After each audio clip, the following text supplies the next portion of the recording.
एक डेकेड पहले टोक्यो के आसमान में एक ऐसा इवेंट हुआ जो किसी ने कभी सोचा भी नहीं था। एक जैसा स्ट्रक्चर, इन्वर्टेड कैसल, अचानक से हवा में अपीयर हो गया। उसके तुरंत बाद जापान के अलग अलग रीजन्स में डंजियंस उगने लगे और दुनिया हमेशा के लिए बदल गई। एक अनोखी घटना हुई जिसमें मना इंसानों के अंदर इन्फ्यूज होने लगा और उनकी एबिलिटीज अवेकन होने लगी।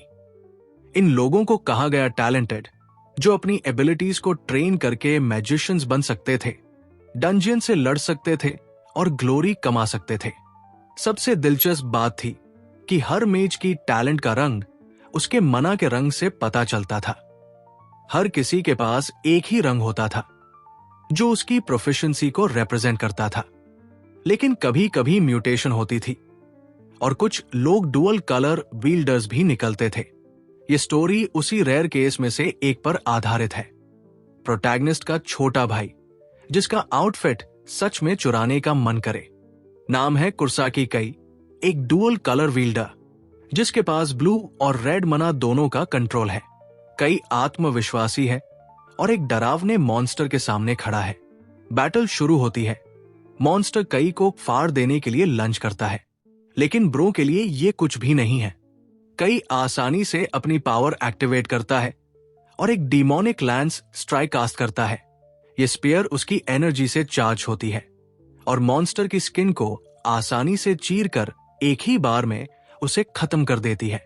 मॉन्स्टर को डिफीट करने के बाद कई आगे बढ़ता है और उसका मना स्टोन कलेक्ट करता है, लेकिन उसका भाई उसे कैजुअली इग्नोर करता है।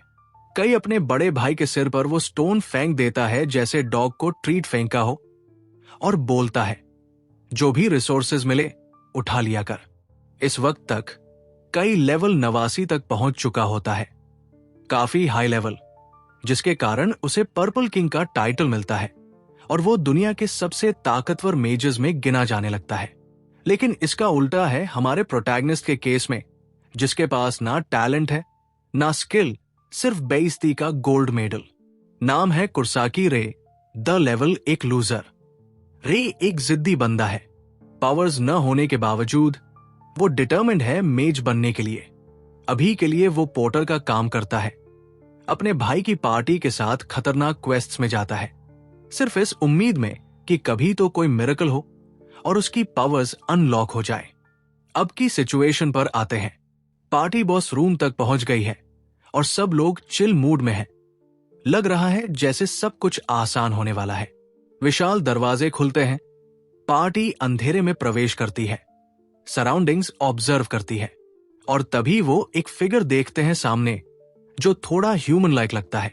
लेकिन भाई, hold on to your seats, क्योंकि सीन अभी से वाइल्ड होने वाला है। सामने खड़ा बंदा है god of time and space, Kronos, जो एक बोर एक्सप्रेशन के साथ उन्हें देख रहा है। कई सोचता है कि यह भी एक और फॉर्डर होगा जैसे पहले था। वो अपनी कई स्पीयर्स लॉन्च करता है क्रोनोस की तरफ, पूरा आत्मविश्वास में। लेकिन क्रोनोस आराम से अपनी डायमेंशनल ब्लेड निकालता है और एक ही स्लैश में सारी स्पीयर्स को तोड़ देता है जैसे कचरे का ढेर हो। ब्रो सच में 1000 यार्ड स्टेयर दे रहा है, बिल्कुल अनइंटरेस्टेड। कई पूरी तरह कंफ्यूजन में चला जाता है और क्रोनोस उसे आसानी से टारगेट लॉक करके एक ही अटैक में उसका मोटा सिर इंपेल कर देता है। डेड बॉडी जमीन पर फ्लॉप होती है और सब शॉक में चले जाते हैं। कई के साथी स्पीचलेस है और रे तो अभी भी समझ नहीं पा रहा कि क्या हो गया। उसके लिए तो पर्पल किंग का मरना एक नाइटमेयर से कम नहीं। समझते हुए कि क्रोनोस कोई मजाक नहीं है, कई के अंडरलिंग्स भागने की कोशिश करते हैं। समझदारी भरा फैसला, लेकिन कोई फायदा नहीं। क्रोनोस सबको एक सेकंड में मार देता है, बर्बर तरीके से। रे जमीन पर गिर जाता है, पूरी तरह से होपलेस। तब क्रोनोस पहली बार कुछ बोलता है और खुशी के साथ कहता है कि उसे एक कलरलेस ह्यूमन मिला है। रे हार मानने से इनकार करता है।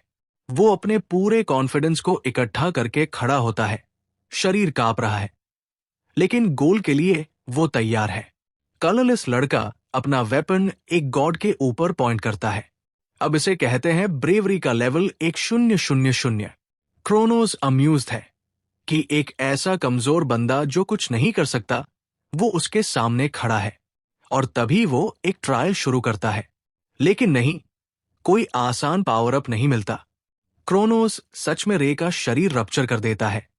उसके साइड से शरीर फट जाता है और ब्रो अगोनी में चिल्लाता है।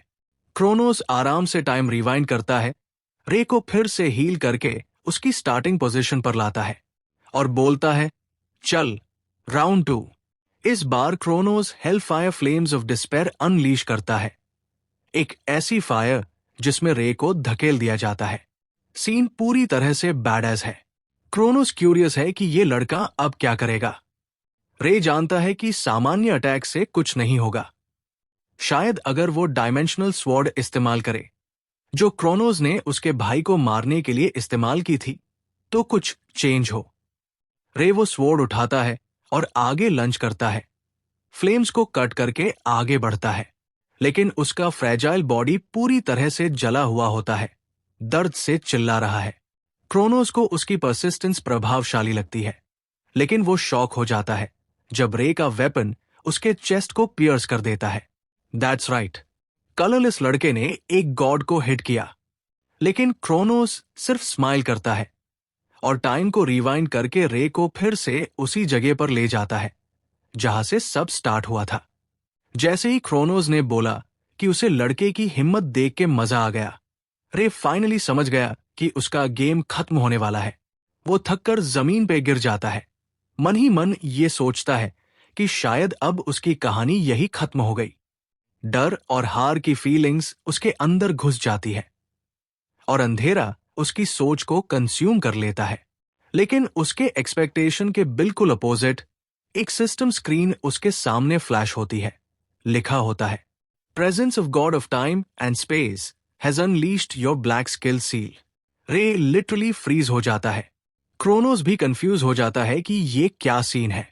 तभी सिस्टम कंफर्म करता है, रे को मिल गया है उसका पहला स्किल ड्रेन, और पहला विक्टिम क्रोनोस का रिवाइंड टाइम एबिलिटी। रे डिसबिलीफ में स्क्रीन को घूरता है और क्रोनोस, एक लिटरल गॉड, अब पसीना छोड़ रहा है। और फिर रे करता है पहली बार रिवाइंड का यूज, पर यह कोई 10 सेकंड का रोल बैक नहीं था। सिस्टम ओवरड्राइव में चला जाता है, एक पूरा टाइम रिग्रेशन एक्टिवेट होता है और वक्त को पीछे ले जाया जाता है, सालों तक। रे जब आंख खोलता है तो मिरर में अपना यंगर वर्जन देख के लिटरली स्पीचलेस हो जाता है। ब्रो अभी भी समझने की कोशिश कर रहा है कि हुआ क्या है। तभी एक फ्लैशबैक में एक मिस्टीरियस वॉरियर दिखाई देता है, जिन्होंने उसे ये एबिलिटी दी थी, कहकर कि तू अभी पावरफुल नहीं है, लेकिन ये स्किल तुझे एक दिन क्रोनोस तक ले जाएगी। प्रेजेंट या कह लो पास्ट में रे स्लोली समझता है कि ये सब रील है। वो विंडो के बाहर देखता है और देखता है इन्वर्टेड कैसल अभी भी सफेद है। ब्रो को याद आता है कि ये 7 साल पहले ब्लैक होना स्टार्ट हुआ था, उसके बाद ही क्रोनोस मिला था। कंफर्म करने के लिए फोन चेक करता है और रियलाइजेस कि वो लिटरली 7 साल पास्ट में आ चुका है। सिस्टम स्क्रीन दिखाता है कि स्किल ड्रेन अब भी अवेलेबल है, पर रिवाइंड स्किल चली गई है। बट रे को कोई फर्क नहीं पड़ता, क्योंकि फाइनली उसके पास कोई स्किल तो है। सालों तक एक लूजर के रूप में रहना, बिना स्किल के जिंदा रहना, उसने सब झेल लिया, पर अब नए पॉसिबिलिटीज उसके सामने खुली है। तभी उसका फोन नोटिफाई करता है, आज है मेज एग्जाम का दिन। सीन शिफ्ट होता है च्योटा वार्ड, यानी मेज एसोसिएशन हेडक्वार्टर्स। ये वही जगह है जो सारे मेज एक्टिविटीज और डंजन क्लियरेंसेस को कंट्रोल करता है। रे जैसे ही बिल्डिंग में एंटर करता है, वो फील करता है कि सब कुछ नया लग रहा है। ऑब्वियसली 7 साल पीछे आया है ना। और जैसे ही एंट्री करता है, दोनों फेमिलियर क्लाउन्स गोटू और ओआई उसके सामने आ जाते हैं। यही दोनों कई के अंडरलिंग्स हैं और उस वक्त रे के साथ पार्टी में भी थे। ये दोनों उसका मजाक उड़ाते हैं। कलरलेस लूजर वापस आ गया एग्जाम देने। रे उनकी बकवास सुनता है, लेकिन पहली बार कुछ अलग करता है। उनका हाथ हटा देता है और सीधा चला जाता है। ब्रो ने फाइनली थोड़ा सा स्पाइन डेवलप कर लिया है। अब सीन कट होता है एग्जाम के प्रॉक्टर पे। हिंता एक बी रैंक मेज, और clearly she is not happy to see Ray again. वो उससे कहती है कि अगर तू ऐसे ही करता रहा तो एक दिन मर जाएगा। पर रे डिटर्मिन्ड है, एक और बार ट्राई करना है। एग्जाम रूल्स सिंपल है, डंजन के अंदर जाके 3 मैजिक स्टोन्स कलेक्ट करने हैं फ्रॉम गॉब्लिन्स। लेकिन आज का दिन नॉर्मल नहीं है। Suddenly red cap monster spawn हो जाता है, एक लेवल 37 का डरावना गॉब्लिन टाइप मॉन्स्टर। हिंता तुरंत रिएक्ट करती है, रे को भागने बोलती है और खुद डीकॉय बन जाती है। पर रे को पता है हिंता इस मॉन्स्टर को नहीं हरा पाएगी। ओरिजिनल टाइमलाइन में भी वो इंजर्ड हो गई थी और करियर फिनिश हो गया था, और उसका कारण था रे की यूजलेसनेस। अब रे का प्लान है इस बार कुछ बदलने का। ब्रो खुद मॉन्स्टर के सामने खड़ा हो जाता है और अपनी स्वॉर्ड डायरेक्टली रेड कैप की तरफ फेंक देता है। पर मॉन्स्टर सिर्फ और भी पिस्ट हो जाता है। ब्रो लिटरली उसकी ऑडेसिटी से ऑफेंड हो गया। रेड कैप अटैक करता है और तभी सिस्टम स्क्रीन फ्लैश होती है। Skill stolen, body enhancement. Bro की फिजिकल स्टैट्स बफ हो जाती है और वो एक क्लीन वर्टिकल स्लैश करता है। Monster slice like fruit.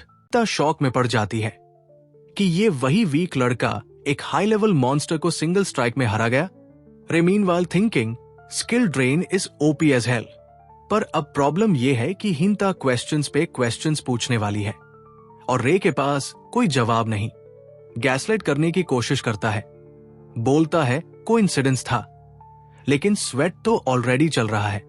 हिंता कहती है एग्जाम कैंसिल होगा क्योंकि इरेगुलर मॉन्स्टर स्पॉन हुआ और ये रिपोर्ट हेडक्वार्टर्स तक जाएगी। पर रे को अभी भी 2 और मैजिक स्टोन्स चाहिए, बिना उनके एग्जाम कंप्लीट नहीं होगा। तभी शैडो से 2 और गॉब्लिन्स निकलते हैं और रे और हिंता पे अटैक करने को रेडी होते हैं। बट कोई टेंशन नहीं है, रे उन दोनों गॉब्लिन्स को एक ही स्लैश में खत्म कर देता है और हिंता भी थोड़ा इंप्रेस हो जाती है। तीनों मना स्टोन्स मिल जाने के बाद उसका एग्जाम ऑफिशियली कंप्लीट हो जाता है, जब प्रॉक्टर लिटरली स्पीचलेस हो जाती है। सीन कट होता है मेज एसोसिएशन के हेडक्वार्टर्स के एंट्रेंस पे। वहां हिंता उसको उसका ऑफिशियल मेज लाइसेंस देती है। जैसे ही आरवाई अपना नाम और क्रेडेंशियल्स उस कार्ड पे देखता है, उसके इमोशंस लिटरली फट जाते हैं। समझ सकते हो क्यों? सालों तक बंदा एग्जाम पास करने के लिए जीता रहा था। एक ऐसा पोर्टर जो कभी वैल्यू नहीं मिला, हमेशा इग्नोर हुआ। पर अब फाइनली ही इज अमेज। और तो और हिंता उसको मना स्टोन्स का एक्सचेंज रेट भी देती है। ये स्टोन्स मॉन्स्टर्स के डिफीट होने के बाद ड्रॉप होते हैं, एनर्जी सोर्स के तौर पे यूज होते हैं और मार्केट में काफी महंगे बिकते हैं। जब आरवाई को पता चलता है कि उसने जो ए रैंक मॉन्स्टर मारा था, उसके लिए उसे 3 मिलियन मिल रहे हैं, ब्रो लिटरली हवा में उड़ जाता है। उसको तब रियलाइज होता है कि मेजस की लाइफ सच में लाविश हो सकती है। हिंता भी उसकी तारीफ करती है। Clearly she is got his back. उसके बाद आरवाई हिंता से एक फाइनल रिक्वेस्ट करता है, जो नेक्स्ट सीन में रिवील होती है। एक यूनिक लुकिंग गेट के सामने खड़ा आरवाई थोड़ा इमोशनल हो जाता है। कभी वो यहां एंटर भी नहीं कर सकता था और आज उसका नाम और रैंक उस जगह के सामने शाइन कर रहा है। पर जैसे ही वो एंट्री लेने वाला होता है, मना हैंड, एक जायंट एस्ट्रल हैंड आके उसको पकड़ लेता है। टर्न्स आउट कई के वही छपरी लैकीज फिर से आ गए हैं और वही पुराना सीन मजाक उड़ा रहे हैं कि ये लूजर डंजन एंटर करने की कोशिश कर रहा है। पर रे स्ट्रेट अप बोल देता है कि आई पास द एग्जाम ब्रो। और उनके लिए तो ये बात इतनी अनबिलीवेबल होती है कि उनको लगता है वो झूठ बोल रहा है। उनमें से एक बंदा बोलता है, अपना टैलेंट दिखा दे फिर। मना हैंड एबिलिटी को एक्सप्लेन करते हैं।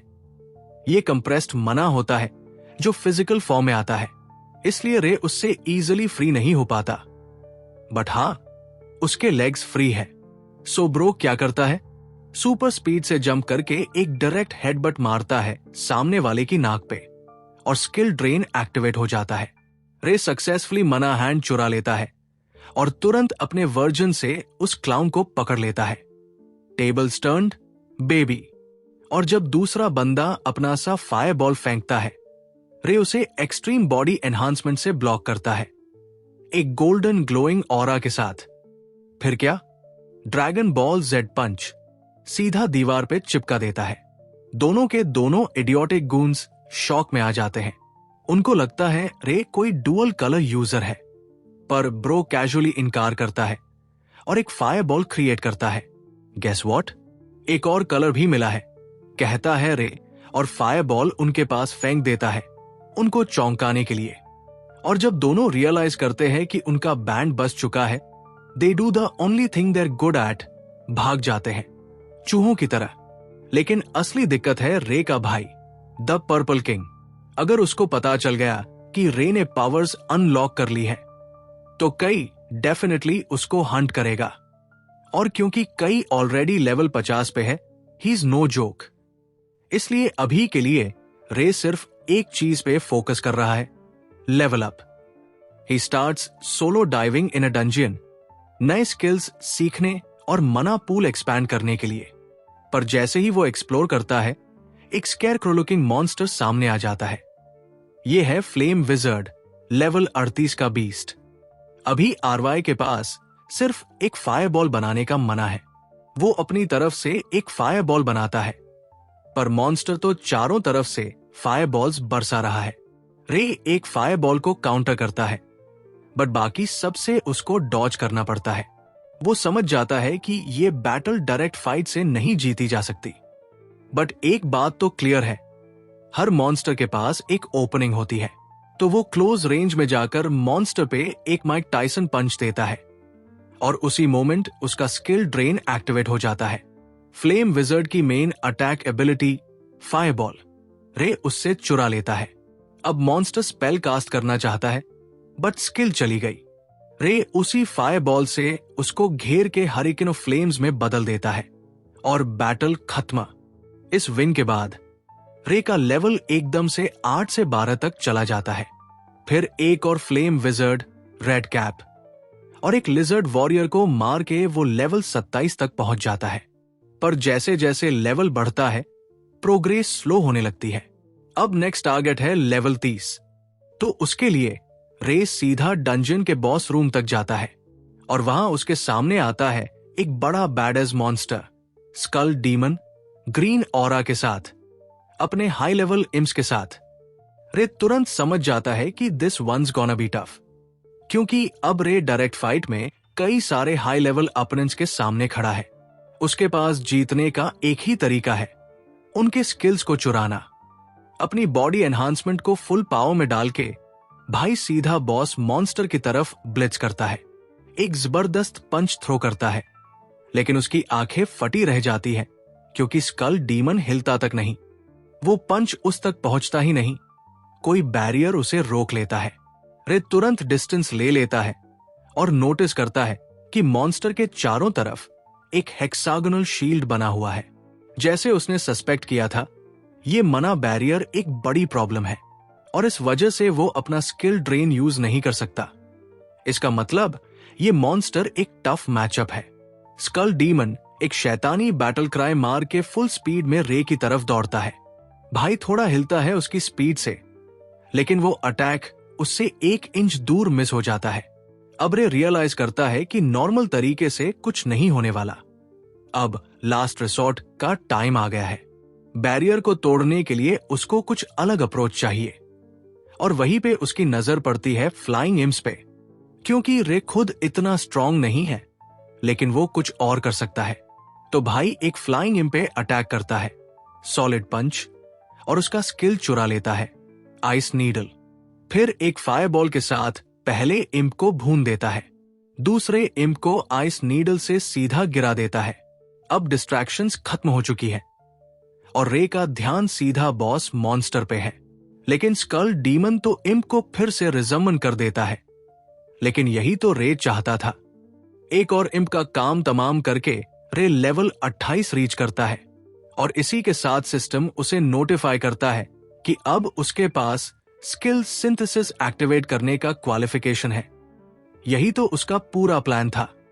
स्कल डीमन को देखते ही रे साइमल्टेनियसली फायरबॉल और आइस नीडल दोनों स्किल्स यूज करता है, और सिंथेसिस प्रोसेस एक्टिवेट करता है। दोनों को कंबाइन करके एक नया यूनिक स्किल बनाता है, फायलेंस। वो एरियल अटैक में मॉन्स्टर की तरफ जाता है। स्कल डीमन फिर मना बैरियर एक्टिवेट करता है, लेकिन इस बार फायलेंस इतना पावरफुल होता है कि शील्ड तोड़ के बिखरा देता है और रे उस स्किल को भी चुरा लेता है। लेकिन फाइट अभी खत्म नहीं हुई। रे फिर बॉडी एनहांसमेंट लगा के बॉस मॉन्स्टर पे अटैक करता है और स्किल ड्रेन से उसका डिफेंस भी हटा देता है। स्कल डीमन अभी रिकवर ही कर रहा होता है कि भाई एक और फायलेंस समन करता है और मॉन्स्टर के चेस्ट में सीधा घुसा देता है। मॉन्स्टर रेड फ्लेम में जल जाता है और उसकी डिफीट के बाद एक ग्रीन मना स्टोन ड्रॉप करता है। रे को एक ही फाइट में 4 लेवल अप्स मिलते हैं। अब वो लेवल 33 पर पहुंच चुका है। रे फाइनली रिलैक्स करता है और सिस्टम उसे बताता है कि अब उसका स्किल ड्रेन भी अपग्रेड हो गया है। पहले वो सिर्फ 3 स्किल्स होल्ड कर सकता था, अब वो 5 स्किल्स तक रख सकता है, और वो भी बिना किसी इशू के। सीन शिफ्ट होता है मेज हेडक्वार्टर्स में, जहां रे मना स्टोन एक्सचेंज करने गया है। हीनता शॉक हो जाती है देख के कि उसने खुद से स्कल डीमन जैसे बॉस मॉन्स्टर को हराया है, और ऊपर से भाई एक दिन में लेवल 33 भी हो गया।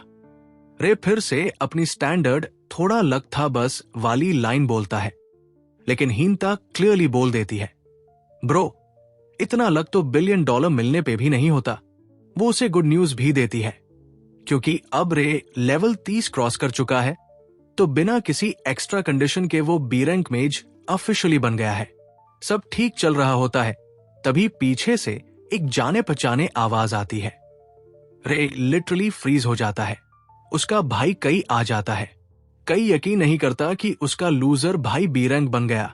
उसे लगता है ये या तो सिस्टम का ग्लिच है या किसी ने सेटिंग कर ली है। हीनता फिर से रे के सपोर्ट में खड़ी होती है और कहती है कि रे ने रेड कैप और स्कल डीमन दोनों को खुद से हराया। अब कई सीरियस हो जाता है, पर्पल ऑरा चैनल करता है और बिना वार्निंग के रे पे एक पंच मार देता है। रूम हिल जाता है उसके पंच से, लेकिन रे का मना बैरियर उसे बचा लेता है। हाँ, थोड़ा क्रैक हो जाता है, लेकिन रे सेफ है। रे भी अपने भाई को एक ग्लेयर देता है और बोलता है, थोड़ा ज्यादा हो गया ना। कई समझ जाता है कि रे ने एक्चुअल में पावर अवेकन कर ली है। रूमर्स सच थे। फिर भी कई बोलता है कि एक स्किल से कुछ नहीं बदलने वाला और वो हमेशा रे का फाइनल बॉस रहेगा। फिर वो बोलता है कि रे ने डेफिनेटली चीट किया होगा और बस इसी एक्सक्यूज में चैलेंज देता है एक मैच का। रे जानता है अगर वो यहां रिफ्यूज करता है तो फ्यूचर और खराब होगा। इसलिए डिस्पाइट उनके लेवल डिफरेंस के, भाई आंखों में आंखें डाल के बोलता है, चैलेंज एक्सेप्टेड। सीन कट होता है मेज एसोसिएशन के हेडक्वार्टर्स के अरीना में, एक परफेक्ट जगह उनके मैचअप के लिए। अपने पावरफुल अपोनेंट के सामने खड़ा रे अपने थॉट्स कलेक्ट करता है, सोचता हुआ कि एक स्ट्रैटेजिक वे किसी अपने से स्ट्रॉन्ग अपोनेंट का सामना करने का यह होता है कि हमेशा अपने पास अवेलेबल रिसोर्सेज का ध्यान रखा जाए। जैसे कि मना डिफरेंस काफी इंपॉर्टेंट रोल प्ले करता है, इसलिए रे इस फाइट में एक सेकंड के लिए भी अपना गार्ड डाउन नहीं कर सकता। प्रॉब्लम यह है कि वो सिर्फ लेवल 30 का है, तो बेस्ट केस में वो एक साथ सिर्फ 3 स्किल्स एक्टिवेट कर सकता है। पर कई वो लेवल 50 का है और उसका कॉम्बो कैप से 5 स्किल्स तक जा सकता है, जो उसे नेचुरली एज देता है इस फाइट में।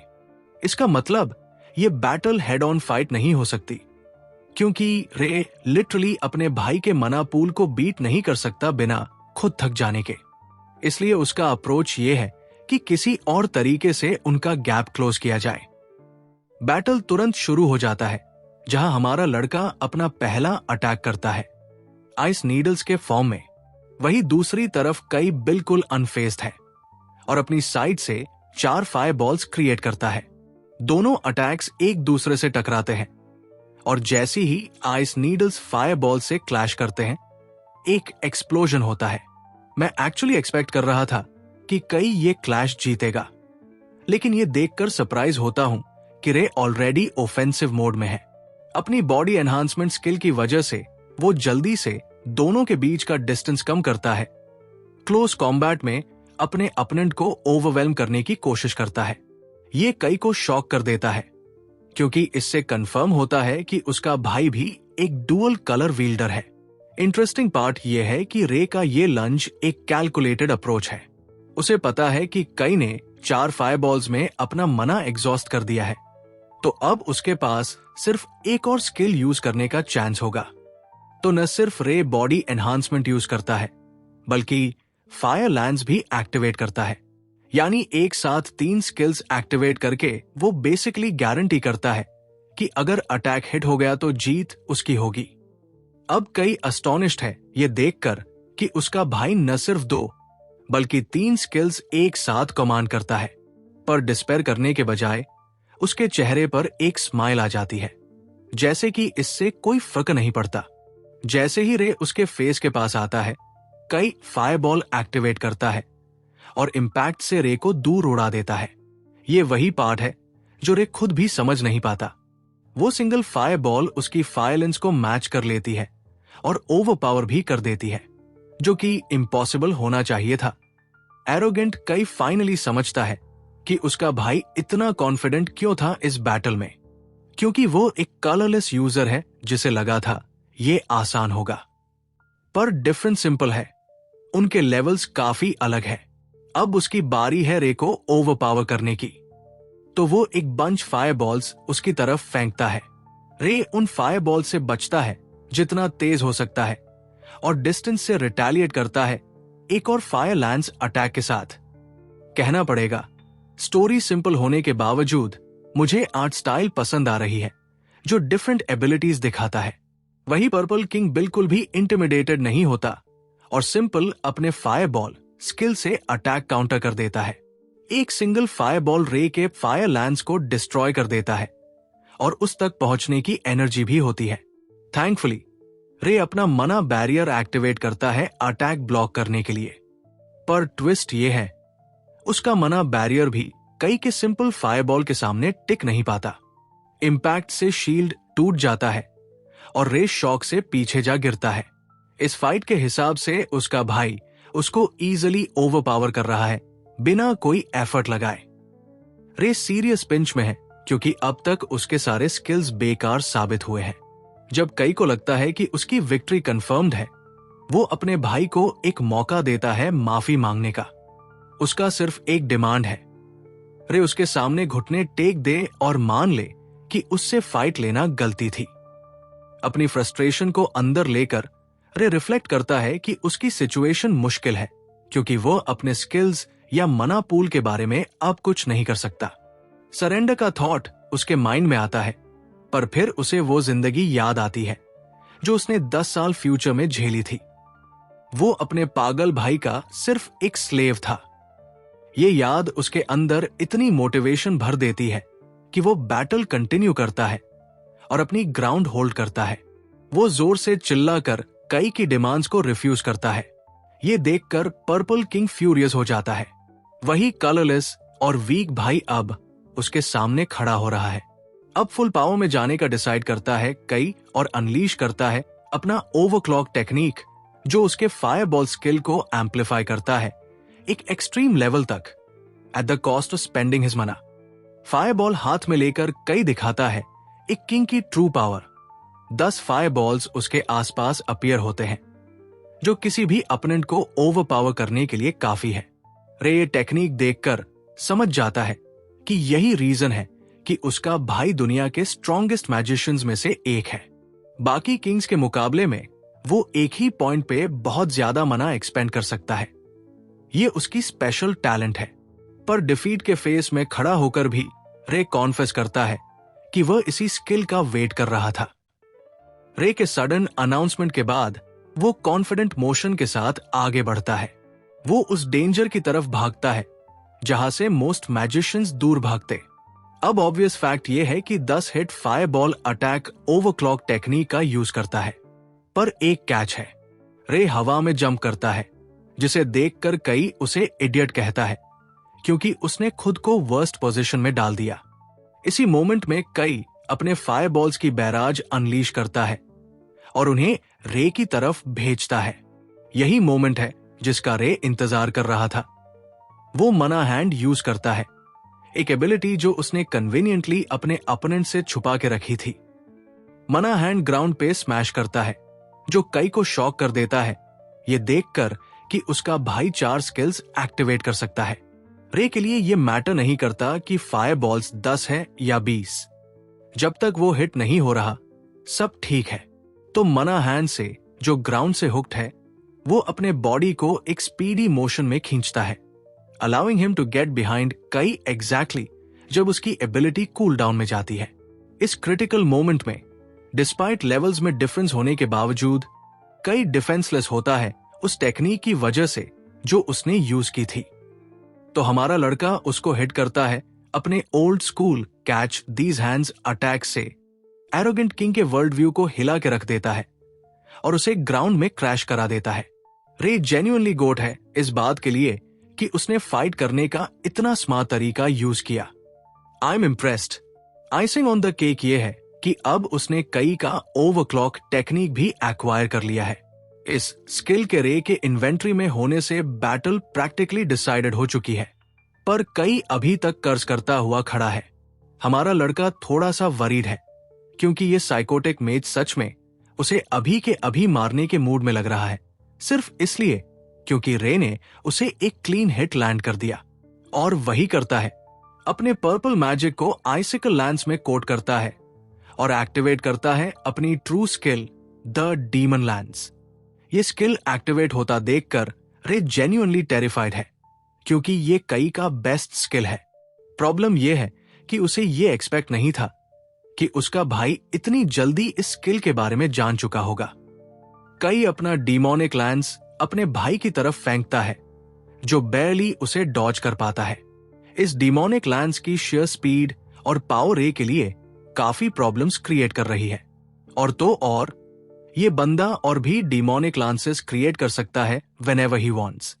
जो क्लीन हिट रे अब तक लैंड कर पाया था वो सिर्फ इसलिए था क्योंकि उसका अपोनेंट उसे लाइटली ले रहा था और बस खेल रहा था। पर अब उसे भी पता है कि जब पर्पल किंग सीरियस होता है तो उसकी माइट टेरिफाइंग होती है। डिमोनिक लांसेस लगातार रे को टारगेट करते हैं।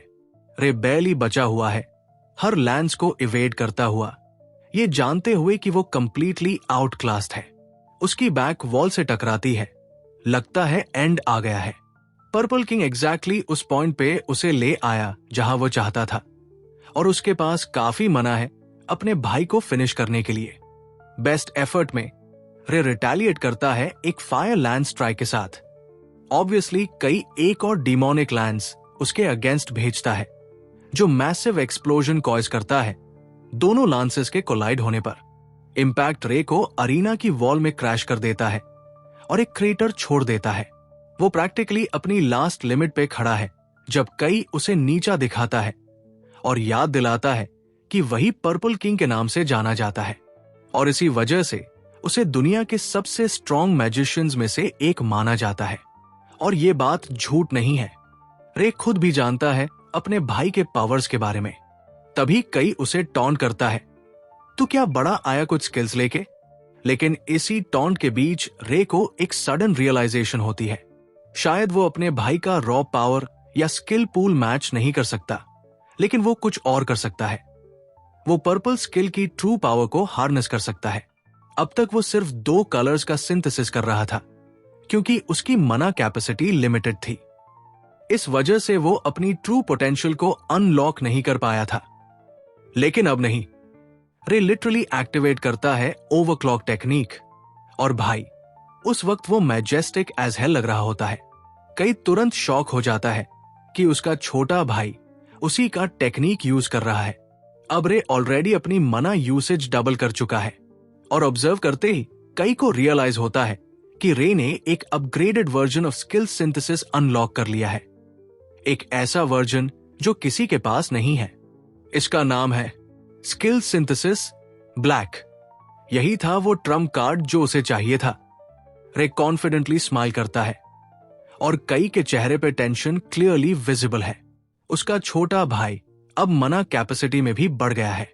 रे अपने हाथ में एनर्जी गैदर करता है और रिफ्लेक्ट करता है कि दुनिया में अब तक किसी ने एरिक कलर्ड सिंथेसिस एक्टिवेट नहीं किया। वो अपने red, fireball, blue, ice needle और येलो एनहांसमेंट स्किल्स को मर्ज करता है और रिजल्ट होता है एक पर्पलिश ब्लैक पावर। ये स्किल इतनी यूनिक है कि कई ने भी ऐसा कुछ कभी नहीं देखा। थोड़ा और डीप में समझें तो मना बेसिक 3 कलर्स ब्लू, रेड और येलो से बनता है। कभी टाइम था जब रे इन तीनों में से किसी का पावर भी यूज नहीं कर पाता था, लेकिन उसका एनालिसिस गलत था। उसका बॉडी एकदम यूनिक था, एक ऐसा वेसल जो तीनों कलर्स को स्वॉलो कर सकता था। एक वक्त का वीक और कलरलेस मेज अब एक डार्क मेज बन चुका है और अब वो अपने भाई कई की करियर ही खत्म करने के मूड में है। तीनों एलिमेंट्स का कॉम्बिनेशन देता है एक नई ultimate skill, black skill synthesis, और इस सिंथेसिस का रिजल्ट होता है अबिस फ्लेम। रे रिफ्लेक्ट करता है कि उसने ऑलरेडी रिक्वायर्ड मना को एब्जॉर्ब कर लिया है और अब ऑफिशियली अनाउंस करता है अपने आप को एज द डार्क मेज। रे के सडन अनाउंसमेंट के बाद वो कॉन्फिडेंट मोशन के साथ आगे बढ़ता है। वो उस डेंजर की तरफ भागता है जहां से मोस्ट मैजिशियंस दूर भागते। अब ऑब्वियस फैक्ट ये है कि 10 hit fireball attack overclock technique का यूज करता है, पर एक कैच है। रे हवा में जंप करता है, जिसे देखकर कई उसे इडियट कहता है क्योंकि उसने खुद को वर्स्ट पोजीशन में डाल दिया। इसी मोमेंट में कई अपने फायरबॉल्स की बैराज अनलीश करता है और उन्हें रे की तरफ भेजता है। यही मोमेंट है जिसका रे इंतजार कर रहा था। वो मना हैंड यूज करता है, एक एबिलिटी जो उसने कन्वीनियंटली अपने अपोनेंट से छुपा के रखी थी। मना हैंड ग्राउंड पे स्मैश करता है, जो कई को शॉक कर देता है ये देखकर कि उसका भाई 4 स्किल्स एक्टिवेट कर सकता है। रे के लिए ये मैटर नहीं करता कि फायरबॉल्स 10 है या 20। जब तक वो हिट नहीं हो रहा सब ठीक है। तो मना हैंड से जो ग्राउंड से हुक्ड है वो अपने बॉडी को एक स्पीडी मोशन में खींचता है, allowing him to get behind कई एग्जैक्टली जब उसकी एबिलिटी कूल डाउन में जाती है। इस क्रिटिकल मोमेंट में डिस्पाइट लेवल्स में डिफरेंस होने के बावजूद कई डिफेंसलेस होता है उस टेक्निक की वजह से जो उसने यूज की थी। तो हमारा लड़का उसको हिट करता है अपने old school catch these hands attack से। एरोगेंट किंग के वर्ल्ड व्यू को हिला के रख देता है और उसे ग्राउंड में क्रैश करा देता है। रे जेन्युइनली गोट है इस बात के लिए कि उसने फाइट करने का इतना स्मार्ट तरीका यूज किया। I am impressed. Icing on the cake ये है कि अब उसने कई का ओवरक्लॉक टेक्निक भी एक्वायर कर लिया है। इस स्किल के रे के इन्वेंट्री में होने से बैटल प्रैक्टिकली डिसाइडेड हो चुकी है, पर कई अभी तक कर्ज करता हुआ खड़ा है। हमारा लड़का थोड़ा सा वरीड है क्योंकि ये साइकोटिक मेज सच में उसे अभी के अभी मारने के मूड में लग रहा है, सिर्फ इसलिए क्योंकि रे ने उसे एक क्लीन हिट लैंड कर दिया। और वही करता है, अपने पर्पल मैजिक को आइसिकल लैंस में कोट करता है और एक्टिवेट करता है अपनी true skill the demon lens. ये स्किल एक्टिवेट होता देखकर रे जेन्युइनली टेरिफाइड है क्योंकि ये कई का बेस्ट स्किल है। प्रॉब्लम ये है कि उसे ये एक्सपेक्ट नहीं था कि उसका भाई इतनी जल्दी इस स्किल के बारे में जान चुका होगा। कई अपना डीमोनिक लैंस अपने भाई की तरफ फेंकता है जो बैरली उसे डॉज कर पाता है। इस डीमोनिक लैंस की शेयर स्पीड और पावर रे के लिए काफी प्रॉब्लम्स क्रिएट कर रही है। और तो और ये बंदा और भी डीमोनिक लांसेस क्रिएट कर सकता है व्हेनेवर ही वांट्स। जो क्लीन हिट रे अब तक लैंड कर पाया था वो सिर्फ इसलिए था क्योंकि उसका अपोनेंट उसे लाइटली ले रहा था और बस खेल रहा था। पर अब उसे भी पता है कि जब पर्पल किंग सीरियस होता है तो उसकी माइट टेरिफाइंग होती है। डीमोनिक लांसेस लगातार रे को टारगेट करते हैं। रे बैरली बचा हुआ है, हर लैंस को इवेड करता हुआ, ये जानते हुए कि वो कंप्लीटली आउट क्लास्ड है।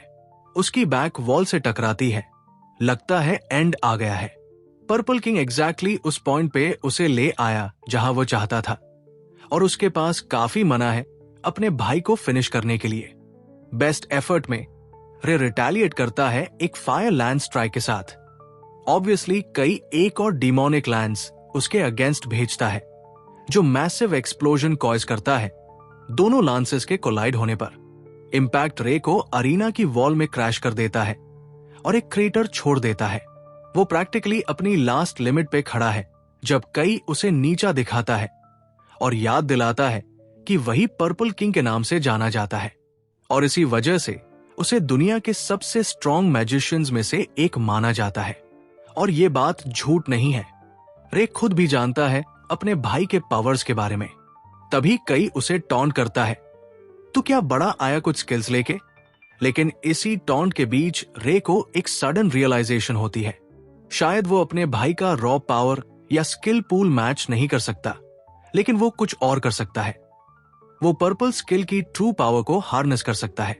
अब तक वो सिर्फ 2 कलर्स का सिंथेसिस कर रहा था क्योंकि उसकी मना कैपेसिटी लिमिटेड थी। इस वजह से वो अपनी ट्रू पोटेंशियल को अनलॉक नहीं कर पाया था। लेकिन अब नहीं, रे लिटरली एक्टिवेट करता है ओवरक्लॉक टेक्निक और भाई उस वक्त वो मैजेस्टिक एज हेल लग रहा होता है। कई तुरंत शॉक हो जाता है कि उसका छोटा भाई उसी का टेक्निक यूज कर रहा है। अब रे ऑलरेडी अपनी मना यूसेज डबल कर चुका है और ऑब्जर्व करते ही कई को रियलाइज होता है कि रे ने एक upgraded version of skill synthesis unlock कर लिया है, एक ऐसा वर्जन जो किसी के पास नहीं है। इसका नाम है स्किल सिंथेसिस ब्लैक। यही था वो ट्रम्प कार्ड जो उसे चाहिए था। रे कॉन्फिडेंटली स्माइल करता है और कई के चेहरे पे टेंशन क्लियरली विजिबल है। उसका छोटा भाई अब मना कैपेसिटी में भी बढ़ गया है।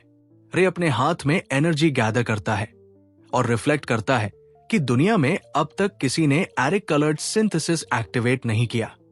वो अपने red, fireball, blue, ice needle और येलो एनहांसमेंट स्किल्स को मर्ज करता है और रिजल्ट होता है एक पर्पलिश ब्लैक पावर। ये स्किल इतनी यूनिक है कि कई ने भी ऐसा कुछ कभी नहीं देखा। थोड़ा और डीप में समझे तो मना बेसिक 3 कलर्स ब्लू, रेड और येलो से बनता है। कभी टाइम था जब रे इन तीनों में से किसी का पावर भी यूज नहीं कर पाता था, लेकिन उसका एनालिसिस गलत था। उसका बॉडी एकदम यूनिक था, एक ऐसा वेसल जो तीनों कलर्स को स्वॉलो कर सकता था। एक वक्त का वीक और कलरलेस मेज अब एक डार्क मेज बन चुका है और अब वो अपने भाई कई की करियर ही खत्म करने के मूड में है। तीनों एलिमेंट्स का कॉम्बिनेशन देता है एक नई ultimate skill, black skill synthesis, और इस सिंथेसिस का रिजल्ट होता है अबिस फ्लेम। रे रिफ्लेक्ट करता है कि उसने ऑलरेडी रिक्वायर्ड मना को एब्जॉर्ब कर लिया है और अब ऑफिशियली अनाउंस करता है अपने आप को एज द डार्क मेज। कई तो लिटरली पसीना पसीना हो रहा है। वो अपना प्रोजेक्टाइल एबिलिटी यूज करता है ताकि रे की एवोल्यूशन को रोक सके। पर्पल लैंस सीधा रे के हेड की तरफ जाता है, लेकिन रे बिना डरे अपने डार्क मैजिक से उस अटैक को एंगल्फ कर लेता है। कई शॉक हो जाता है और इससे पहले वो कुछ समझ पाए, रे उस पर अपना अटैक लेकर चार्ज करता है।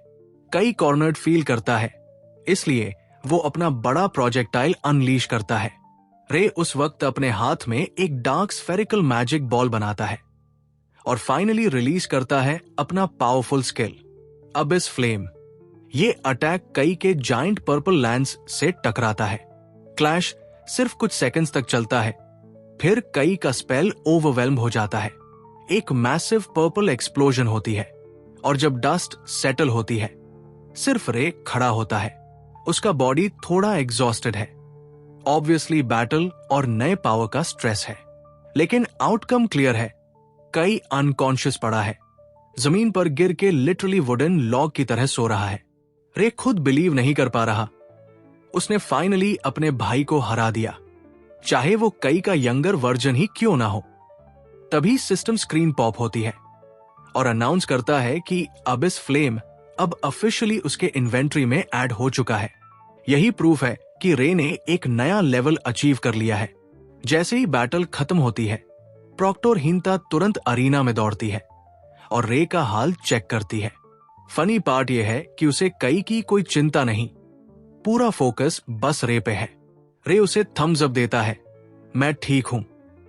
हिंता ने पूरा शोडाउन देखा था और अब वो भी शॉक्ड है रे के स्किल को देखकर। रे फील करता है कि अब वो अपने पावर्स को और ज्यादा दिन छुपा नहीं सकता। तो वो बताता है कि ये कोई ब्लैक स्किल टाइप का कुछ लगता है। उसके आसपास जो डार्क स्पेक्स और ब्लैक एनर्जी का इफेक्ट होता है, उसे देखकर हिंता लिटरली शॉक हो जाती है। वो रियलाइज करती है कि ये लड़का दुनिया का पहला और अकेला ब्लैक मेज है। रे पूछता है, क्या मुझे अपने यूनिक स्किल को एसोसिएशन में रजिस्टर करवाना चाहिए या सीक्रेट रखना चाहिए? वो नहीं चाहता कि दुनिया में अननेसेसरली हाइप बन जाए। हिंता उसके रिएक्शन से हैरान होती है और उसे बताती है कि वो एक opportunity of a life time को रिजेक्ट कर रहा है। रे कंफ्यूज्ड है। तब हिंता एक्सप्लेन करती है, दुनिया में हर कलर के सबसे पावरफुल मैजिशियन को किंग का टाइटल दिया जाता है, जैसे कई को पर्पल किंग बोला जाता है। और अब जब रे दुनिया का पहला ब्लैक मेज बन गया है, तो वो डायरेक्टली ब्लैक किंग कहलाने लायक है। और भाई, ब्लैक किंग, क्या ही क्रेजी नाम है। लेकिन ये बात तुमने मुझसे नहीं सुनी, हिंता कैजुअली बोलती है। एक सेकंड के लिए रे पॉसिबिलिटीज के बारे में सोचता है, लेकिन फिर डिसाइड करता है कि ये सब स्पॉटलाइट उसके पर्सनल इंटरेस्ट के अलाइन नहीं है, तो अभी के लिए वो मना कर देता है। वैसे भी एक इशू और है, उसका करंट लेवल दूसरे किंग्स के कंपैरिजन में काफी लो है, जो फ्यूचर में एक बड़ा प्रॉब्लम बन सकता है। टॉपिक चेंज करते हुए रे अपना ध्यान उस यंग लड़के की तरफ करता है जो अभी भी सोया हुआ पड़ा है। वो हिंता से कहता है, एक बार जाकर उसकी कंडीशन चेक कर लो। लेकिन हिंता तो बिल्कुल भी वरीड नहीं है। उसका मानना है कि किंग्स रिकवर फास्ट, क्योंकि उनका हाई हीलिंग फैक्टर होता है। वो प्लान करती है उसे मेडिकल वार्ड में शिफ्ट करने का। तभी अचानक दोनों के फोन्स एक साथ बज करते हैं। एक अलार्मिंग मैसेज रिसीव होता है। जब रे मैसेज चेक करता है तो उसके चेहरे का कलर लिटरली उड़ा हुआ होता है। एक क्रिटिकल वार्निंग मिलती है, एक डेंजरस डंजन का अपीयरेंस हुआ है और उसका मिनिमम लेवल रिकमेंडेशन 70 है। हिंता तो बस थोड़ा सरप्राइज होती है, लेकिन रे सीधा हॉरर में चला जाता है, क्योंकि Ikebukuro dungeon is finally here. Recommended level भले ही 70 हो, करंट किंग्स अभी सिर्फ लेवल 50 के आसपास ही है। ओरिजिनल टाइमलाइन में डंजन के फर्स्ट वीक के अंदर ही सभी किंग्स को यह समझ आ गया था कि वो कितने वीक है, और इसी वजह से इकाबुकुरो डंजन को एक टाइम के लिए अबैंडन छोड़ दिया गया था। लेकिन वही बन गया एक मैसिव ट्रेजेडी का रीजन, जब अंदर के टेरिफाइंग रेड मॉन्स्टर्स डंजन से बाहर निकलने लगे। यही फेनोमेनन कहलाता है डंजन कोलैप्स, जो तब होता है जब एक डंजन को टाइम लिमिट के अंदर कंप्लीट नहीं किया जाता। उस समय किसी को भी आइडिया नहीं था कि डंजन्स के पास एक हिडन टाइमर होता है, और अगर उसे इग्नोर कर दिया गया तो मॉन्स्टर्स डंजन के बाहर भी स्पॉन होने लगते हैं। इकाबुकुरो डंजन हिस्ट्री का पहला ऐसा डंजन बना जिसका हुआ official collapse and break. Result, mass casualties. Tokyo एक रेज फिल्ड बैटलफील्ड बन गया था। हाई लेवल मॉन्स्टर्स ने पूरा शहर ब्लडबाथ में बदल दिया था। सिर्फ कुछ ही लोग बच पाए थे, लेकिन इस बार नहीं। इस बार रे डिटरमिन्ड है। वो डिक्लेयर करता है कि इस ट्रेजेडी को दोबारा रिपीट होने नहीं देगा। वो खुद को इस कोलैप्स को रोकने का पर्सनल जिम्मेदार मानता है। I'll conquer the dungeon alone। ये बात सुनकर हिंता लिटरली चौंक जाती है। उसके लिए ये रिमार्क काफी अलार्मिंग है, क्योंकि इवन विद रे के स्किल्स ये मिशन एक्सट्रीमली डेंजरस है। और दूसरी बात ये भी है कि सिर्फ ए रैंक मेजेस को ही ऐसे हाई लेवल डंजन्स का एक्सेस मिलता है। बट गुड थिंग, अभी कोलैप्स होने में थोड़ा वक्त बाकी है। रे को पता है कि नेक्स्ट रैंक इवैल्यूएशन एग्जाम सिर्फ एक वीक दूर है, और वो कॉन्फिडेंटली बोलता है, मैं उस एग्जाम में टॉप करके ए रैंक तक पहुंच जाऊंगा। वो लड़की बहुत शॉक हो जाती है और कहती है, ए रैंक प्रमोशन टी तुम्हारी स्किल्स के साथ हो सकता है तुम एग्जाम पास भी कर जाओ। अपना हीरो एक सवाल करता है और कहता है, क्या कोई प्रॉब्लम है? फिर वो लड़की एक्सप्लेन करती है और कहती है, ए रैंक प्रमोशन एग्जाम देने के लिए तुम्हें पहले एक बी रैंक डंजन को एक पार्टी के साथ क्लियर करना पड़ेगा। दूसरे शब्दों में, तुम्हें एक हफ्ते के अंदर एक पार्टी बनानी पड़ेगी और एक बी रैंक डंजन क्लियर करना होगा। अपना हीरो बहुत उदास हो जाता है और फेस डाउन करके फोन देखते हुए बैठ जाता है। वो कहता है, मैं कंप्लीटली भूल गया था इसको। सब लोग हंस रहे होते हैं अपने हीरो को देखकर, लेकिन अपना हीरो अपने मन में सोचता है, लगता है मेरी कलरलेस होने की खबर ऑलरेडी फैल चुकी है। मुझे एक अनएक्सप्लोर्ड बीरंग डंजियन एक हफ्ते में क्लियर करना होगा। शायद सिर्फ एक मेज के साथ क्लियर करना मुश्किल होगा। अपना हीरो परेशान होकर कहता है, अब क्या करूं? तभी उसे किसी के बुलाने की आवाज सुनाई देती है। वो कुछ लड़कियां होती है जो एटीट्यूड में बोलती है, आज तो मैं तुझे काम करा के ही रहूंगी। अपना हीरो सोचता है, यहां क्या हो रहा है? तभी वो लड़कियां दिखाई देती है जो कह रही होती है। एक लड़की कहती है, मैंने तुझे अपनी पार्टी में इसलिए अलाउ किया क्योंकि सुना था तू एक डुअल कलर विल्डर है, लेकिन तेरा फायर स्किल तो बहुत वीक है। फिर वो लड़की उदास तरीके में कहती है, प्लीज मुझे माफ कर दो। अपना हीरो वहां से जाते हुए सोचता है, मैं ऐसी चीज के सामने आ गया हूं जो मैं देखना नहीं चाहता था। तभी हीरो अपनी पिछली जिंदगी को याद करता है और सोचता है, आखिर मैं भी एक डेडवेट की तरह ट्रीट किया गया हूं। फिर वो लड़की एटीट्यूड में कहती है, मैं सच बोल रही हूं इकिनोस, तू एक डेडवेट है। अपना हीरो शॉक्ड हो जाता है ये नाम सुन के और सोचता है, क्या इकिनोस आ गई? ये वही इकिनोस है जो फ्यूचर में स्कारलेट किंग के नाम से जानी जाएगी, लेकिन इस समय वो अभी भी एक इनकॉम्पिटेंट मेज है। फिर भी मैंने कभी नहीं सोचा था कि उसके खुद के पार्टी मेंबर्स उसके साथ ऐसे बर्ताव करेंगे। इकिनोस हाथ जोड़कर कहती है, अगर मुझे इस पार्टी से निकाल दिया गया तो मैं अपनी बहन के मेडिकल बिल कैसे भरूंगी? फिर कहती है, मैं अगली बार बेहतर करूंगी। फिर वो लड़की और भी एक्शन में बोलती है, तो फिर आज के रेड में मुझे प्रूव करके दिखा, वरना मैं तुझे निकाल दूंगी।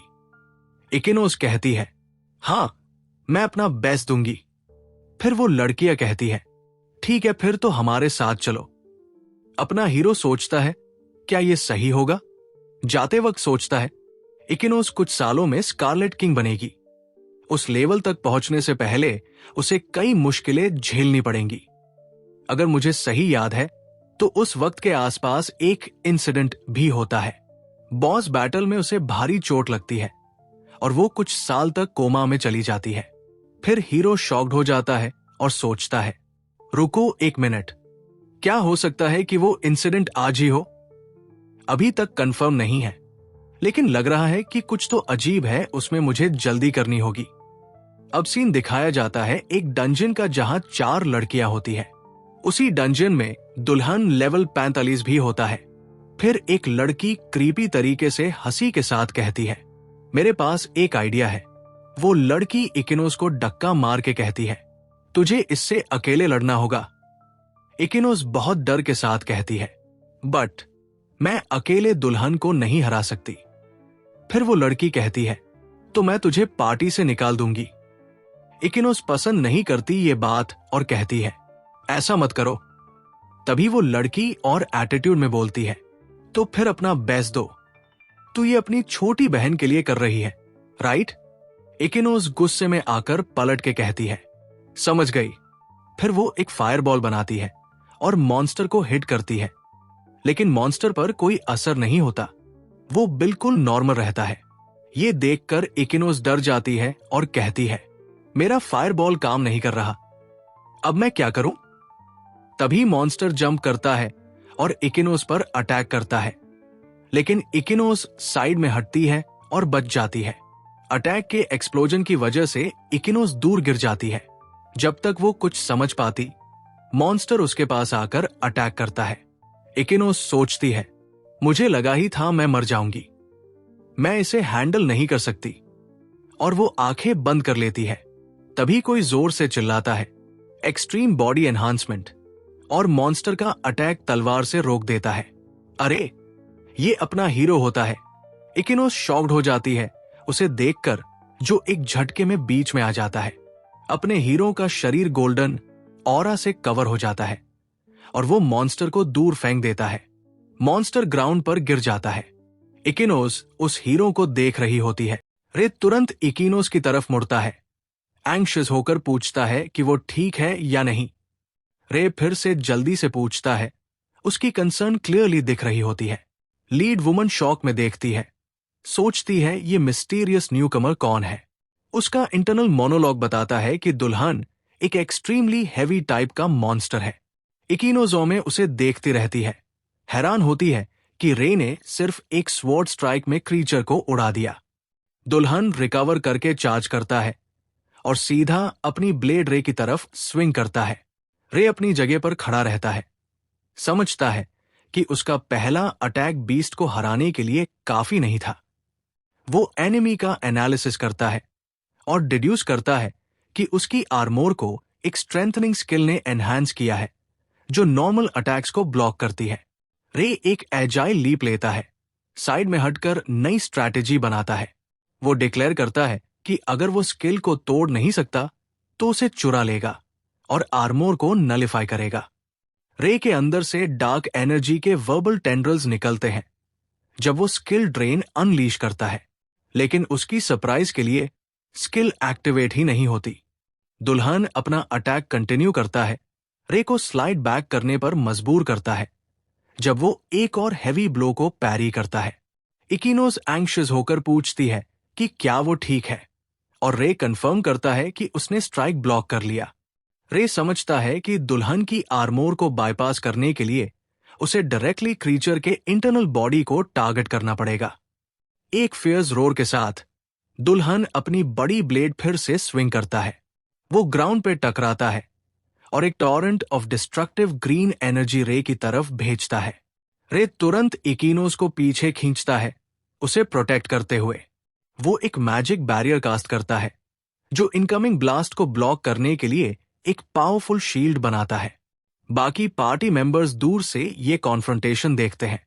इम्पैक्ट का शॉकवेव सबको हवा में उड़ा देता है। जैसे ही उनमें से कोई पैनिक में चिल्लाता है, लीड वुमन फोर्स के खिलाफ स्ट्रगल करती है और अपना काउंटर अटैक प्रिपेयर करती है। गुस्से होकर वो चिल्लाती है, बास्टर्ड, और एक मैसिव आइज शार्ड लॉन्च करती है। दुल्हन अपना रिलेंटलेस असॉल्ट कंटिन्यू करता है, अपनी स्वॉर्ड दोबारा स्विंग करता है।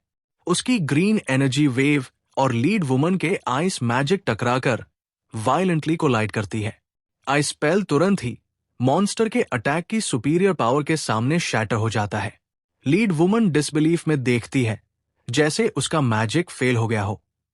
या वो चिल्लाती है जब रेसिडुअल एनर्जी उससे टकराती है। रे क्योटिक आफ्टरमैथ में आगे बढ़ता है। लीड वुमन हॉरर में रियलाइज करती है कि उसका आइस नीडल स्पेल मॉन्स्टर पे 0 इफेक्ट डाल सका। ये देखकर रे डिसाइड करता है कि उसे एक ऐसा स्किल चाहिए जो दुल्हन की डिफेंसेस को पूरी तरह क्रश कर सके। वो डार्क पर्पल एनर्जी चैनल करता है, ready to break through the monster's armour. इकिनोज एस्टॉनिशमेंट में देखती है ब्लैक मना को पहचान कर। रे अपना अल्टीमेट स्किल अबिस अनलीश करता है, सीधा चार्जिंग दुल्हन पर। मॉन्स्टर की आर्मोर ओवरवेलमिंग फोर्स के नीचे क्रैक होने लगती है। रे अपनी जगह पर फर्म खड़ा रहता है, डार्क एनर्जी की प्रोटेक्टिव ऑरा में घिरा हुआ। वो चीख कर डार्क मैजिक अनलीश करता है, फ्लेम। एक massive vortex of violent purple energy chamber में घूमने लगता है, मॉन्स्टर को पूरी तरह ट्रैप कर देता है। डार्क पर्पल फ्लेम्स मॉन्स्टर को एंगल्फ कर लेते हैं। उसकी आर्मोर इमेंस प्रेशर में शैटर हो जाती है। अब इस फ्लेम उसे कंप्लीटली कंज्यूम कर लेती है। दुल्हन का बॉडी एक एक्सप्लोसिव बर्स्ट में ऑब्लिटरेट हो जाता है। सिर्फ एक विस्प बचा होता है जो धीरे धीरे फेड हो जाता है, उसकी डिफीट का साइन। इकिनो स्पीचलेस रह जाती है, शॉक में कि रे ने बॉस को सिर्फ एक अटैक में हरा दिया। रे कामली आफ्टरमैथ में खड़ा रहता है, मिशन अकॉम्प्लिश्ड।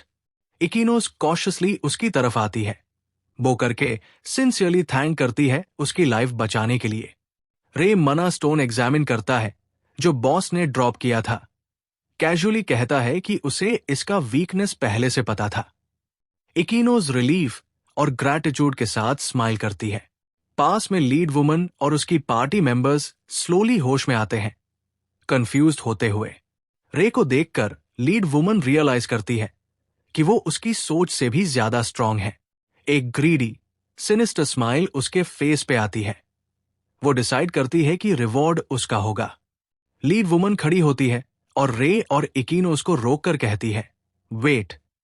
वो स्मगली क्लेम करती है कि क्योंकि उसकी पार्टी रेड के लिए रजिस्टर थी, मना स्टोन उसका है, और डिमांड करती है कि रे उसे स्टोन दे। इकिनोस गुस्से में चिल्लाती है कि रे ने सबकी जान बचाई थी, लेकिन रे सरप्राइजिंगली कामली अग्री करता है स्टोन देने के लिए, लेकिन एक कंडीशन के साथ। उसकी प्रपोजल सुनकर इकिनोस और लीड वुमन दोनों शॉक्ड रह जाते हैं। रे इकिनोस की तरफ देखता है और कहता है कि डिसीजन उसके हाथ में है। लीड वुमन मॉकिंग लाफ्टर में फट पड़ती है रे के अनसीन प्रपोजल पे। इकिनोस डिटर्मिन्ड एक्सप्रेशन के साथ उस प्रपोजल को एक्सेप्ट करती है, कहती है कि अब वो उसकी केयर में रहेगी। लीड वुमन मना स्टोन लेकर खुशी से चली जाती है। रे रिफ्लेक्ट करता है कि एक डेड वेट इतनी हाई प्राइस में बेच दिया गया। डेड वेट शब्द रे के दिल को छू जाता है। उसका एक्सप्रेशन हार्डन हो जाता है। वो अंदर ही अंदर क्वेश्चन करता है कि क्या इकिनोस सच में उतनी यूजलेस है जितना उसकी पुरानी पार्टी सोचती थी। बाद में इकिनोस फॉर्मली रे का थैंक्स करती है और अपोलोजाइज करती है उसे अपनी पार्टी छोड़ने के लिए मजबूर करने पर। वो अपनी इनसिक्योरिटी शेयर करती है, पूछती है क्या ये सच में ठीक है, और वरी करती है कि वो उसे सिर्फ नीचे खींच लेगी। रे अपना हाथ बढ़ाता है और उसे एक बेटर जगह ज्वाइन करने का ऑफर देता है। इकिनोस अपने दिल में रिजॉल्व करती है स्ट्रॉन्गर बनने का, और रे उसकी इंटेंशन करेक्टली गेस करता है। रे एक्सप्लेन करता है कि उसने उसे एसोसिएशन में देखा था और उसकी पार्टी की क्रूएल बातें सुनी थी। वो याद उसके दिमाग में फ्लैश होती है, जिससे इकिनोस थोड़ा सैड हो जाती है। रे अपना हाथ बढ़ाकर प्रॉमिस करता है कि वो उसे सपोर्ट करेगा। इकिनोस नर्वस होकर अपने फ्यूचर के बारे में सोचती है, फिर रीन्यूड रिजॉल्व के साथ उसका हाथ पकड़ती है, डिक्लेयर करती है कि वो अब उसकी केयर में रहेगी। दोनों हैंडशेक करके अपनी नई पार्टनरशिप सील करते हैं और रे स्माइल करता है। सीन शिफ्ट होता है। रे एक ग्लोइंग डंजन गेट के सामने खड़ा है, ready for the next step. रे कॉन्फिडेंटली स्ट्रेच करता है, जबकि इकिनोस अपने बाल बांधती है। दोनों अपकमिंग चैलेंज के लिए प्रिपेयर हो रहे होते हैं। डंजन के सामने खड़ी इकिनोस कंफर्म करती है कि अगर वो इस डंजन को कॉन्कर कर ले तो उन्हें ए रैंक एग्जाम देने का चांस मिल जाएगा। रे बताता है कि इस डंजन के अंदर वो की छुपी है जो उसे और स्ट्रांग बना सकती है। इकिनोस अपना फिस्ट टाइटली क्लेंच करती है, मोटिवेटेड होती है इस सोच से कि रैंक अप करते ही वो अपने मेडिकल बिल्स चुका पाएगी। डिटर्मिन्ड गेज के साथ वो अनाउंस करती है, I am ready to go. Golden light में एनवलोप्ड होकर दोनों साथ में डंजन के अंदर एंटर करते हैं। एक असिस्टेंट नोटिफिकेशन आता है जो रिवील करता है कि उन्होंने एक बी रैंक डंजन में एंट्री की है, एक कैवर्न जो ग्लोइंग क्रिस्टल से भरा हुआ है। इकिनोस गास्प करती है और अलार्म में आगे की तरफ पॉइंट करती है। शैडोज में मॉन्स्टर्स छिपे हुए होते हैं। डार्कनेस से एक menacing pack of black Wolves निकलता है, जिनके ग्लोइंग रेड आईज और मार्किंग्स उन्हें और भी टेरिफाइंग बना रहे होते हैं। रे कॉन्फिडेंटली आगे बढ़ता है और इकिनोस को कहता है कि वुल्व्स उस पर छोड़ दो, और वो तुरंत अग्री करती है। रे की आंखों में गोल्डन पावर फ्लैश करती है जब वो अटैक के लिए रेडी होता है। एक blur of brilliant yellow energy के साथ रे आगे सर्च करता है। डिटर्मिन्ड एक्सप्रेशन के साथ वो एक ग्लोइंग ब्लू स्वॉर्ड मटेरियलाइज करता है। एक ही पावरफुल स्ट्राइक में वो पहले ब्लैक वुल्फ को एफर्टलेसली कट डाउन कर देता है, और फिर एक डैजलिंग स्पीड डिस्प्ले में रे पूरे वुल्फ पैक को इंस्टेंट में खत्म कर देता है। इकिनोस अपनी पुरानी पार्टी को याद करती है। वो भी स्ट्रांग थे, पर अब वो डिसबिलीफ में रे को देखती रह जाती है, shocked by his incredible power. रे कैजुअली अपने शोल्डर से डस्ट हटाता है। फाइट ऑलरेडी खत्म हो चुकी होती है। वो इकिनोस की तरफ मुड़कर रीअश्योरिंग स्माइल देता है और कहता है कि वो उसे सपोर्ट करेगा जब तक वो अपना रोल पूरा करती है। इकिनोस रेडी होकर कंफर्म करती है कि वो समझ गई है। वो क्रिस्टलाइन कैवर्न के सामने अकेली खड़ी होती है, अपने आप को मेंटली प्रिपेयर करती है। उसके एक्सप्रेशन में डिटर्मिनेशन और नर्वसनेस का मिक्स होता है। वो अपनी लिमिटेशंस को याद करती है, सोचती है कि उसके पास सिर्फ बेसिक अटैक स्किल्स है। जब छोटी विंग्ड क्रीचर्स की स्वार्म उसकी तरफ आती है, वो रिजॉल्व करती है कि अपना बेस्ट देगी। इकिनोज एक पावरफुल फायरबॉल अनलीश करती है, मॉन्स्टर्स को फ्लेम की वेव में ब्लास्ट कर देती है। रे दूर से सेफली देख रहा होता है। उसके लिए ये मोमेंट क्रूशल टेस्ट है। वो अंदर ही अंदर सोचता है कि क्या ये ट्रायल उसे उसका ट्रू हिडन वेपन रियलाइज करने में मदद करेगा।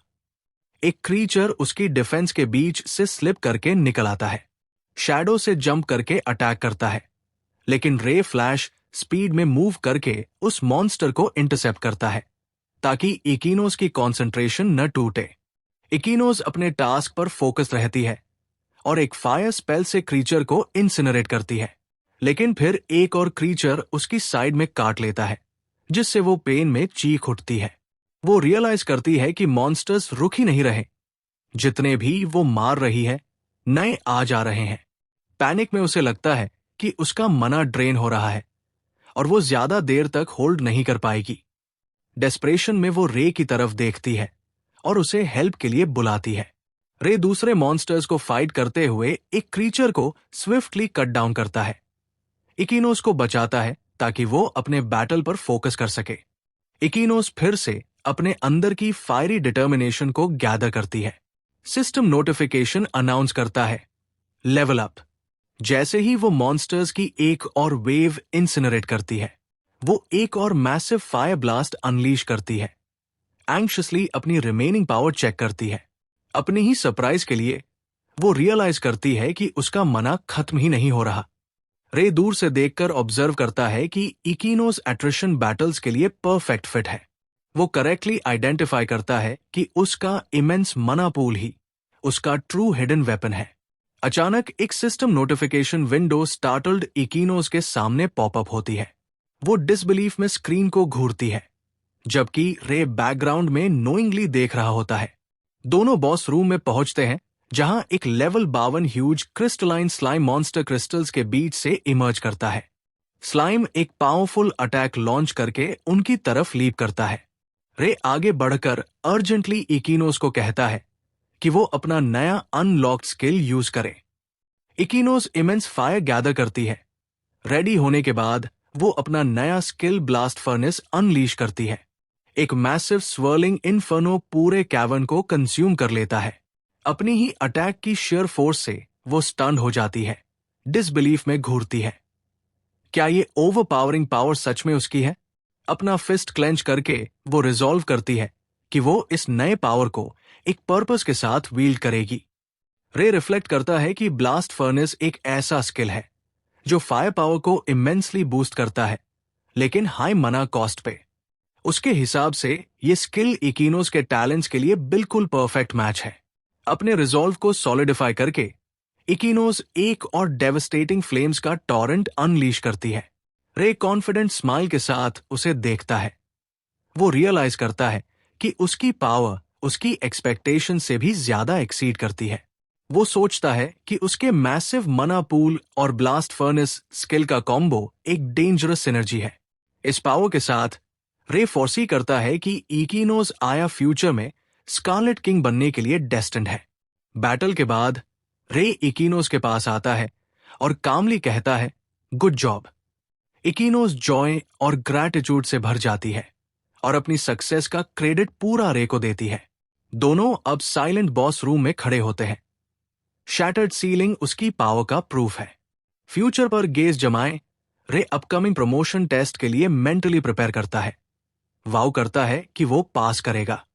सीन शिफ्ट होता है एसोसिएशन में, जहां एक ऑफिशियल एक्सप्लेन करता है कि एग्जाम कॉम्बैट कैपेबिलिटी टेस्ट से स्टार्ट होगा। दोनों साइड बाय साइड खड़े होते हैं, एक्नॉलेज करते हैं कि प्रमोशन एग्जाम ऑफिशियली शुरू हो गया है। वॉक करते हुए इकिनोज आया एनकरेजमेंट देती है, लेकिन रे जानता है कि असली टेस्ट अभी आगे है। कॉर्नर मुड़ते ही उन्हें एक फैमिलियर मॉकिंग वॉइस सुनाई देती है, जो इकिनोज का नाम बुला रही होती है। इकिनोज रिकॉग्नाइज करती है अपने फॉर्मर पार्टी लीडर को और धीरे से उसका नाम मर्मर करती है, आईएसओ यमसन।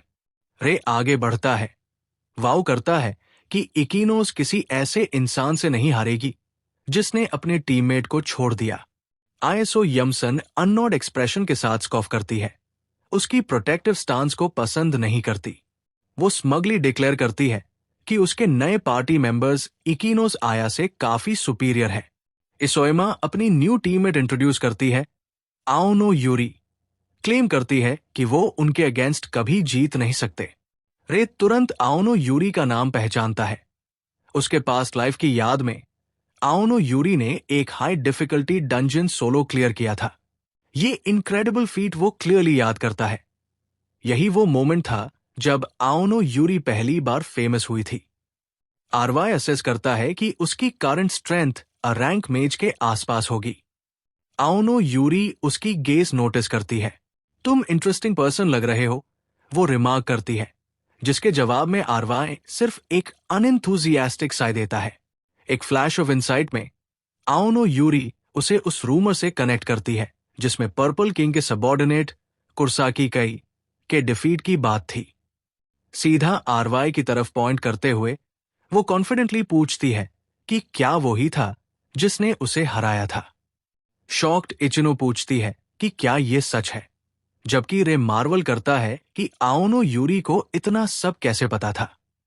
एक कॉन्फिडेंट स्माइल के साथ आओनो यूरी उसकी अकॉम्प्लिशमेंट को डिसमिस करती है। डिक्लेयर करती है कि वो अभी भी उससे नहीं जीत सकता।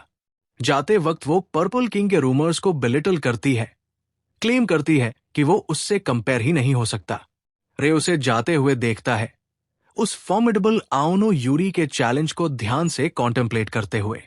मेज एसोसिएशन के ट्रेनिंग ग्राउंड्स में एक इंस्ट्रक्टर कॉम्बैट टेस्ट के बारे में एक्सप्लेन करता है। टेस्ट में एक आर्टिफिशियल गोलेम होगा। वो इलैबोरेट करता है कि ये गोलेम एक स्पेशल हार्डन रॉक से बना है और सबको पूरी ताकत से उस पर अटैक करना होगा। जैसे ही गोलेम एक्टिवेट होता है, रे आगे बढ़ता है और डेंस डार्क रेड एनर्जी का फ्री एयर चैनल करना शुरू करता है। रे हवा में ऊंचा जंप करता है, पावरफुल अटैक अनलीश करने के लिए प्रिपेयर होता है। उसे पता है कि एक normal fire spell harden golem को डैमेज नहीं कर पाएगा, इसलिए वो एक अलग अप्रोच चूज करता है। रेड और ब्लू मना को कंबाइन करके एक वॉलेटाइल श्रीयर बनाता है। वो dual element fire lens unleash करता है, जो गोलेम को एक्सप्लोसिव फोर्स से हिट करता है। अटैक इतना पावरफुल होता है कि गोलेम एक मैसिव डस्ट और डेब्री के क्लाउड में छुप जाता है। जब डस्ट सेटल होती है, गोलेम शैटर्ड पड़ा होता है क्रैक्ड फ्लोर पर। डिस्ट्रक्शन अनाउंसर कंफर्म करता है। दो अस्टोनिश्ड ऑनलुकर्स रिमार्क करते हैं कि उसने एक ही हिट में गोलेम को डिस्ट्रॉय कर दिया, वो भी एक रेयर डुअल कलर्ड स्पेल से। नेक्स्ट मना पूल टेस्ट होता है, जहां इंस्ट्रक्टर इचिनो को क्रिस्टल पर हाथ रखने के लिए कहता है। साइडलाइन से इसोएमा स्कॉफ करती है, सोचती है कि इचिनो को शर्म आनी चाहिए। जैसे ही इचिनो आया अपने हाथ डिवाइस पर रखती है, वो इरप्ट करता है एक ओवरवेलमिंग फायरी एनर्जी के टॉरेंट में। इसोएमा और उसकी टीम एब्सोल्यूट शॉक में स्टेयर करती है, सोचती है कि ये कौन है जिसके पास इतनी इनक्रेडिबल पावर है। जेलसी से भरकर इसोएमा कन्विंस करती है खुद को कि इचिनो आया जरूर चीटिंग कर रही है। काम इचिनो को घूरते हुए इसोएमा वाव करती है कि वो उसके सपोज्ड झूठ को एक्सपोज करेगी। नेक्स्ट टेस्ट शुरू होता है और आओनो यूरी तुरंत आइस नीडल अटैक लॉन्च करती है। रिस्पॉन्स में इचिनो आया अपने हाथों में मैसिव कॉन्सेंट्रेटेड फायरबॉल गैदर करती है और सीधा अपोनेंट की तरफ हल करती है। आओनो यूरी चिल्लाती है जैसे ही मैसिव एक्सप्लोजन उसकी पोजीशन को एंगल्फ करता है। फायरी आफ्टरमैथ में खड़ी इचिनो आया देखती है स्टन्ड आओनो यूरी को, जो अभी भी सोच रही है कि ये क्या हो गया। बिना पजलिए इचिनोसा एक और फायरबॉल अनलीश करती है। आयोनो यूरी को कंप्लीटली ऑफ गार्ड पकड़ती है। वो अपना रिलेंटलेस बैराज कंटिन्यू करती है, चिल्ला के कहती है कि अपोनेंट्स अटैक ले। अंडर एस्टिमेट न होने के लिए आओनो यूरी एक पावरफुल मना बैरियर इरेक्ट करती है। कॉन्फिडेंट है कि वो सिंपल अटैक को ब्लॉक करके बाद में काउंटर करेगी, लेकिन फायरबॉल्स का बैराज रुकता ही नहीं, उसकी बैरियर पर लगातार हैमर करता रहता है। उसकी कॉन्फिडेंस हिलने लगती है जैसे असॉल्ट अनस्टॉपेबल लगता है और वो पैनिक में आ जाती है, डिसबिलीफ में स्टेयर करती है, सोचती है अटैक रुक क्यों नहीं रहा। इकिनोज आज जब एक और ब्लास्ट प्रिपेयर करती है, रे ऑब्जर्व करता है, जानता है कि कांस्टेंट ओवरवेलमिंग ऑफेंस ही परफेक्ट स्ट्रैटेजी है इचिनोसा के इमेंस मना पूल के लिए। अनएंडिंग असॉल्ट के नीचे आओनो यूरी की मना बैरियर क्रैक और स्प्लिंटर होने लगती है। एक ड्रेडफुल रियलाइजेशन डॉन होती है। एक स्टैंडर्ड मैजिक बैरियर इस ऑनस्लॉट के अगेंस्ट बिल्कुल यूजलेस है। एक ब्रिलियंट फ्लैश में मना बैरियर पूरी तरह से शैटर हो जाता है। आओनो यूरी टेरर में चिल्लाती है, जैसे फायरबॉल्स फाइनली उसकी डिफेंस तोड़ देते हैं। वो वायलेंटली पीछे फेंकी जाती है एक्सप्लोजन्स और फ्लाइंग डेब्री के फोर्स से। डिफीटेड और ग्राउंड पर स्प्रॉल्ड, आओनो यूरी डिसबिलीफ में मटर करती है कि ये झूठ ही होगा। अनाउंसर डिक्लेयर करता है विनर इचिनो, जो खुशी और आरवाई उसे एक अच्छी बैटल के लिए कंग्रेचुलेट करता है और वो हंसते हुए कहती है कि ये विक्ट्री ऑलमोस्ट सच होने के लिए टू गुड लगती है। बाद में आरवाई और आओनो यूरी अपनी फाइनल मैच से पहले फॉर्मली इंट्रोड्यूस होते हैं। आओनो यूरी कंफर्म करती है कि रेई उसका फाइनल अपोनेंट है मॉक बैटल्स में। आरवाई अपने फॉर्मिडेबल अपोनेंट को ध्यान से देखते हुए तैयार होता है। सोचता हुआ आरवाई अपने आप से कह रहा होता है कि ये फाइट इंटरेस्टिंग होने वाली है। आओनो यूरी उससे प्रोब करती है, पूछती है क्या उसके पास एग्जाम देने का कोई स्पेसिफिक रीजन है। वो नोटिस करती है कि वो बाकी पार्टिसिपेंट से काफी ज्यादा प्रिपेयर लगता है और सोचती है क्यों। एक पावरफुल ब्लू ऑरा से घिरी हुई आओनो यूरी कॉन्फिडेंटली उसे अपनी स्ट्रेंथ याद दिलाती है। अनफेस्ड, आरवाई एक स्मर्क के साथ अपनी स्वॉर्ड निकालता है और डिक्लेयर करता है कि जीत उसकी ही होगी। आओनो यूरी अटैक इनिशिएट करती है, एक swarm of magical ice blades उसकी तरफ लॉन्च करके। आरवाई इनक्रेडिबल स्पीड से मूव करता है, इजिली सारे प्रोजेक्टाइल्स डॉज करता हुआ। वो तुरंत काउंटर करता है, अपनी स्वॉर्ड से एक sweeping golden arc of energy unleash करके। रे मना कन्वर्शन एक्टिवेट करता है, एक रेयर स्किल जो उसे अपनी मना पर कंप्लीट कंट्रोल देता है। उसकी ब्लेड से एक towering pillar of pure blue energy erupt होती है। लंजिंग फॉरवर्ड, आरवाई डिक्लेयर करता है कि अब उसकी ऑफेंसिव की बारी है। आओनो यूरी कामली काउंटर के लिए प्रिपेयर करती है, कहती है कि वो उसे इतनी आसानी से अटैक नहीं करने देगी। फ्लूइड मूवमेंट्स के साथ आरवाई उसके मना स्ट्राइक्स की बैराज को एफर्टलेसली पैरी करता है। यूरी उसकी मूवमेंट्स को ध्यान से देखती है, उसका एक्सप्रेशन सीरियस हो जाता है। रे ब्लर की तरह डिस्टेंस क्लोज करता है, अटैक प्रेस करता हुआ। जैसे ही यूरी हवा में लीप करती है, रे एक powerful dual elemental attack unleash करने के लिए प्रिपेयर होता है। इंटेंस फोकस के साथ वो अपनी टीम को चिल्लाता है, अटैक नाउ, और अपनी पावर अनलीश करता है। वो अपना सिग्नेचर फायलेंस स्किल लॉन्च करता है, रेड और ब्लू एनर्जी का एक स्पायरलिंग वॉटेक्स। रिस्पॉन्स में यूरी भी मना कन्वर्शन एक्टिवेट करती है और एक हेक्सागोनल बैरियर क्रिएट करती है उसके अटैक को एब्जॉर्ब करने के लिए। उसका ब्लू एनर्जी फील्ड रे के फायरी असॉल्ट को सक्सेसफुली न्यूट्रलाइज कर देता है। जैसे ही बैरियर डिसिपेट होती है, यूरी कैजुअली कमेंट करती है कि उसका अटैक क्लोज कॉल था।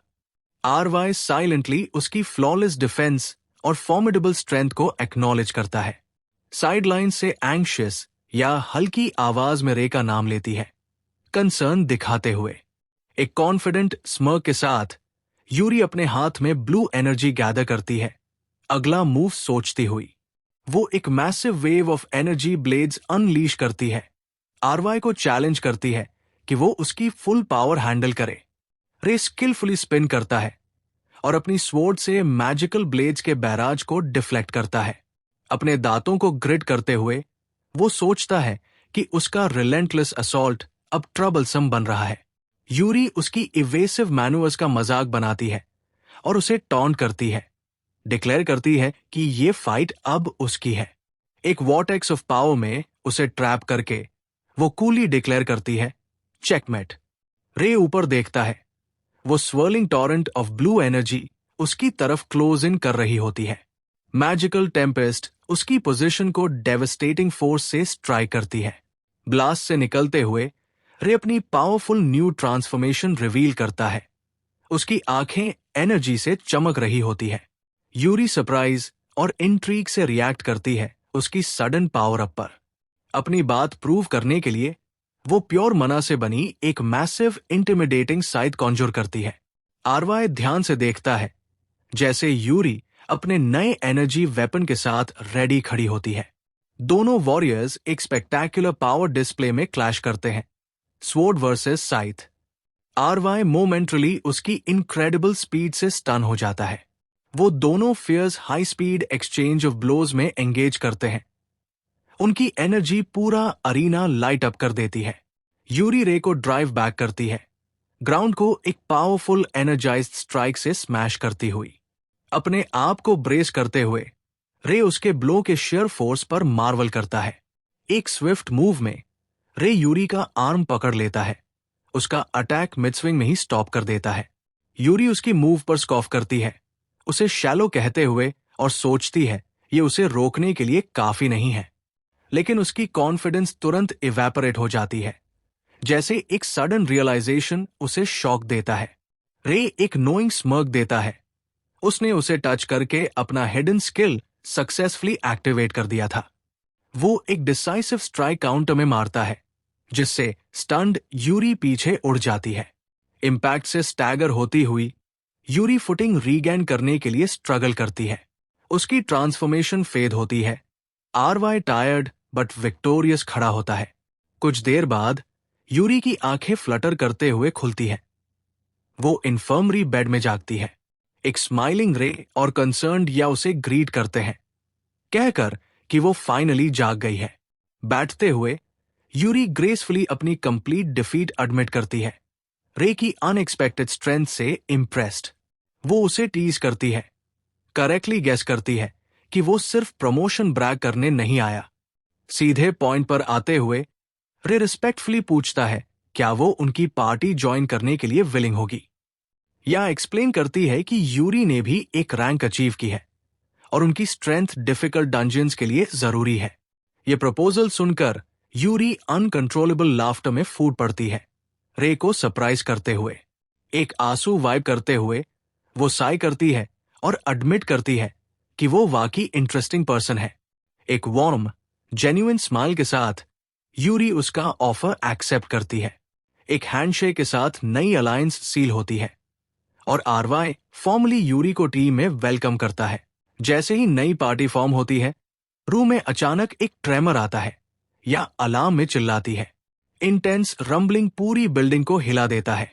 रे का एक्सप्रेशन ग्रिम हो जाता है। वो उस फेमिलियर सेंसेशन को पहचान लेता है। एक ड्रेडफुल प्रेमोनिशन उसके दिमाग को भर देती है। उसे डर लगता है कि सब कुछ फिर से हो रहा है। उसे एक डार्क विजन स्ट्राइक करती है। एक powerful hooded figure mystical chains में बंधा हुआ। विजन एक मेनेसिंग ग्लोइंग रेड आई के क्लोजअप पर एंड होती है। आरवाई रीसेंट अर्थक्वेक के इम्प्लीकेशंस को थॉटफुली कंसिडर करता है। उसके थॉट्स अपने पास्ट लाइफ और एक फोरबोर्डिंग ग्लोइंग रेड स्ट्रक्चर की तरफ ड्रिफ्ट करते हैं। उसे कैटास्ट्रोफिक मॉन्स्टर आउटब्रेक्स याद आते हैं और रियलाइज करता है कि उसकी न्यू वर्ल्ड भी वैसे ही एक टाइम लिमिट के पास पहुंच रही है। ग्रिम सर्टेनिटी के साथ रे समझ जाता है कि डंजन की डिफिकल्टी इस एरा के लिए कंप्लीटली अनहर्ड ऑफ है। हॉस्पिटल रूम में इचिनो और आओनो यूरी के सामने खड़ा होकर रे अनाउंस करता है कि उसके पास कुछ इंपॉर्टेंट बताने को है। इचिनो आया शॉक में गास्प करती है। उसके सडन इकाबुकुरो डंजन कॉन्कर करने के डिसीजन को क्वेश्चन करती है। वो अपने डाउट्स वॉइस करती है, याद दिलाती है कि ये जापान का हार्डेस्ट डंजन है और वो सिर्फ 3 लोग हैं। आओनो यूरी कामली सब कुछ पीस टुगेदर करती है। पूछती है क्या उसकी अर्जेंट प्रपोजल अर्थक्वेक की वजह से है। रे उसकी सस्पिशन कंफर्म करता है, एक्सप्लेन करता है कि रीसेंट इरेगुलर मॉन्स्टर्स की सर्ज उसे बैड फीलिंग दे रही है। डेंजर से बिल्कुल अनफेस्ड आओनो यूरी प्लान को अग्री करती है। चैलेंज से इंट्रिग्यूड इचिनो अपनी रिजॉल्व पाती है, प्रॉमिस करती है कि वो अपना बेस्ट देगी और कभी बर्डन नहीं बनेगी। उनकी यूनानिमस अग्रीमेंट सुनकर रे एक वाइड कॉन्फिडेंट स्माइल ब्रेक करता है। नई पार्टी ऑफिशियली फॉर्म हो जाती है जब रे उनकी मिशन अनाउंस करता है, आइक बकुरो डंजियन को कॉन्कर करना। ट्रियो सिटी में आता है। डंजियन के मैसिव फ्लोटिंग गेट को देखते हुए आइनो यूरी स्मर करती है, एक्साइटेड होकर कहती है कि level 70 recommended super difficult dungeon होने वाला है। इचिनो थोड़ा नर्वसली सजेस्ट करती है कि शायद उन्हें दूसरे मेजर्स के साथ टीम अप कर लेना चाहिए। आरवाई एक पावरफुल एलाई ओइकावा की विश करता है, जिसका नाम अनो यूरी को पहचानना लगता है। उसे याद आता है कि अपने रिग्रेशन से पहले ओइकावा जापान का टॉप रैंक्ड मेज था और एक इंपॉर्टेंट एसेट भी। रे का एक्सप्रेशन हार्डन हो जाता है जब वो सोचता है कि अगर डंजियन कोलैप्स हुआ तो उसके कॉन्सिक्वेंसेस कितने सीरियस होंगे। उसे अपनी विजन याद आती है, एक एथेरियल ब्लू फोर्ट्रेस जो कोलैप्स के बाद अपीयर होती थी। ये मेमोरी असली थ्रेट को रिवील करती है, क्रोनोस का अराइवल जो स्पेस और टाइम का गॉड है। डार्क प्रेमोनिशन को शेक ऑफ करके रे अपने कंपेनियंस की तरफ मुड़ता है, डंजियन एंटर करने के लिए प्रिपेयर होता हुआ। आओनो यूरी उसे कहती है कि वो उसे उसका फर्स्ट नेम से बुलाए, क्योंकि उसका फॉर्मल टोन बहुत स्टिफ लगता है। इचिनो वार्मली स्माइल करती है और कहती है, हम ऑलरेडी फ्रेंड हैं, राइट? रे के फेस पर एक जेंटल स्माइल स्प्रेड हो जाता है और वो होल हार्टेडली अग्री करता है। अब सब फर्स्ट नेम बेसिस पर आरवाई अपनी टीम को रैली करता है। यूरी, चलो आइक बकुरो डंजियन कॉन्कर करते हैं। नई पार्टी एक साथ डंजियन के वास्ट रेड क्रिस्टल कैवर्न में दौड़ पड़ती है। एक मेनेसिंग स्केलेटल मॉन्स्टर शैडोज में से इमर्ज होता है, जिसके बालों की जगह एरी ग्रीन फ्लेम्स जल रही होती है। क्रीचर को बॉस लेवल मॉन्स्टर रिकॉग्नाइज करके आरवाई तुरंत टीम को फाइट के लिए रैली करता है। या और यूरी तुरंत अग्री करते हैं, फायर और आइस मना गैदर करते हुए। जैसे ही वो अटैक प्रिपेयर करते हैं, रे आगे चार्ज करता है, लेकिन मॉन्स्टर एक पावरफुल हेक्सागोनल मना बैरियर इरेक्ट कर देता है। बैरियर को पहला ऑब्स्टिकल आइडेंटिफाई करके आरवाई अपना डुअल एलिमेंट फायलेंस स्किल अनलीश करता है। मॉन्स्टर स्मर्क करता है जब अटैक बैरियर तोड़ नहीं पाता, लेकिन आरवाई जानता है ये सिर्फ शुरुआत है। उसका अटैक एक फाइन था, जिससे यूरी ऊपर से डिसेंड करती है जब यह नीचे फायर वॉटेक्स प्रिपेयर करती है। फायर और आइस का पावरफुल कोऑर्डिनेटेड अटैक मना बैरियर पर लगता है। मॉन्स्टर का कॉन्फिडेंस टूट जाता है जब बैरियर क्रैक होकर उनके कंबाइंड पावर के सामने कोलैप्स कर जाता है। बैरियर के गिरते ही रे ब्लिट्ज करके मॉन्स्टर के पास पहुंचता है, स्वॉर्ड हाथ में लिए। एक पावरफुल वॉर क्राई के साथ वो आगे बढ़ता है, फिनिशिंग ब्लो देने के लिए। रे ग्रेसफुली लैंड करता है जब मॉन्स्टर वैंक्विश्ड हो जाता है, पीछे एक लार्ज ग्रीन मना क्रिस्टल छोड़कर। वो कामली अपने टीममेट्स के पास वॉक बैक करता है, उनकी परफेक्ट टाइमिंग को कॉम्प्लीमेंट करते हुए। यूरी उसे देखते हुए कहती है कि एक बात उसके दिमाग में तब से चल रही है जब उनकी मॉक बैटल हुई थी। वो डायरेक्टली उससे पूछती है कि उसने इतने डिफरेंट स्किल्स एक साथ कैसे यूज किए। रे का एक्सप्रेशन सीरियस हो जाता है। वो अपना फिस्ट क्लेंच करता है, अपना सबसे बड़ा सीक्रेट रिवील करने की तैयारी में। या ध्यान से सुन रही होती है जब यूरी करेक्टली गेस करती है कि उसकी एबिलिटी स्किल ड्रेन है, और आरवाई कंफर्म करता है जैसे ही डार्क एनर्जी उसके हाथ के अराउंड स्वर्ल करती है। रे एक्सप्लेन करता है कि वो सिर्फ टच करके स्किल्स चुरा सकता है। वो यूरी को रियश्योर करता है कि उसने उसकी स्किल ऑलरेडी वापस कर दी है, और यह स्टंट साइलेंस में देख रही होती है।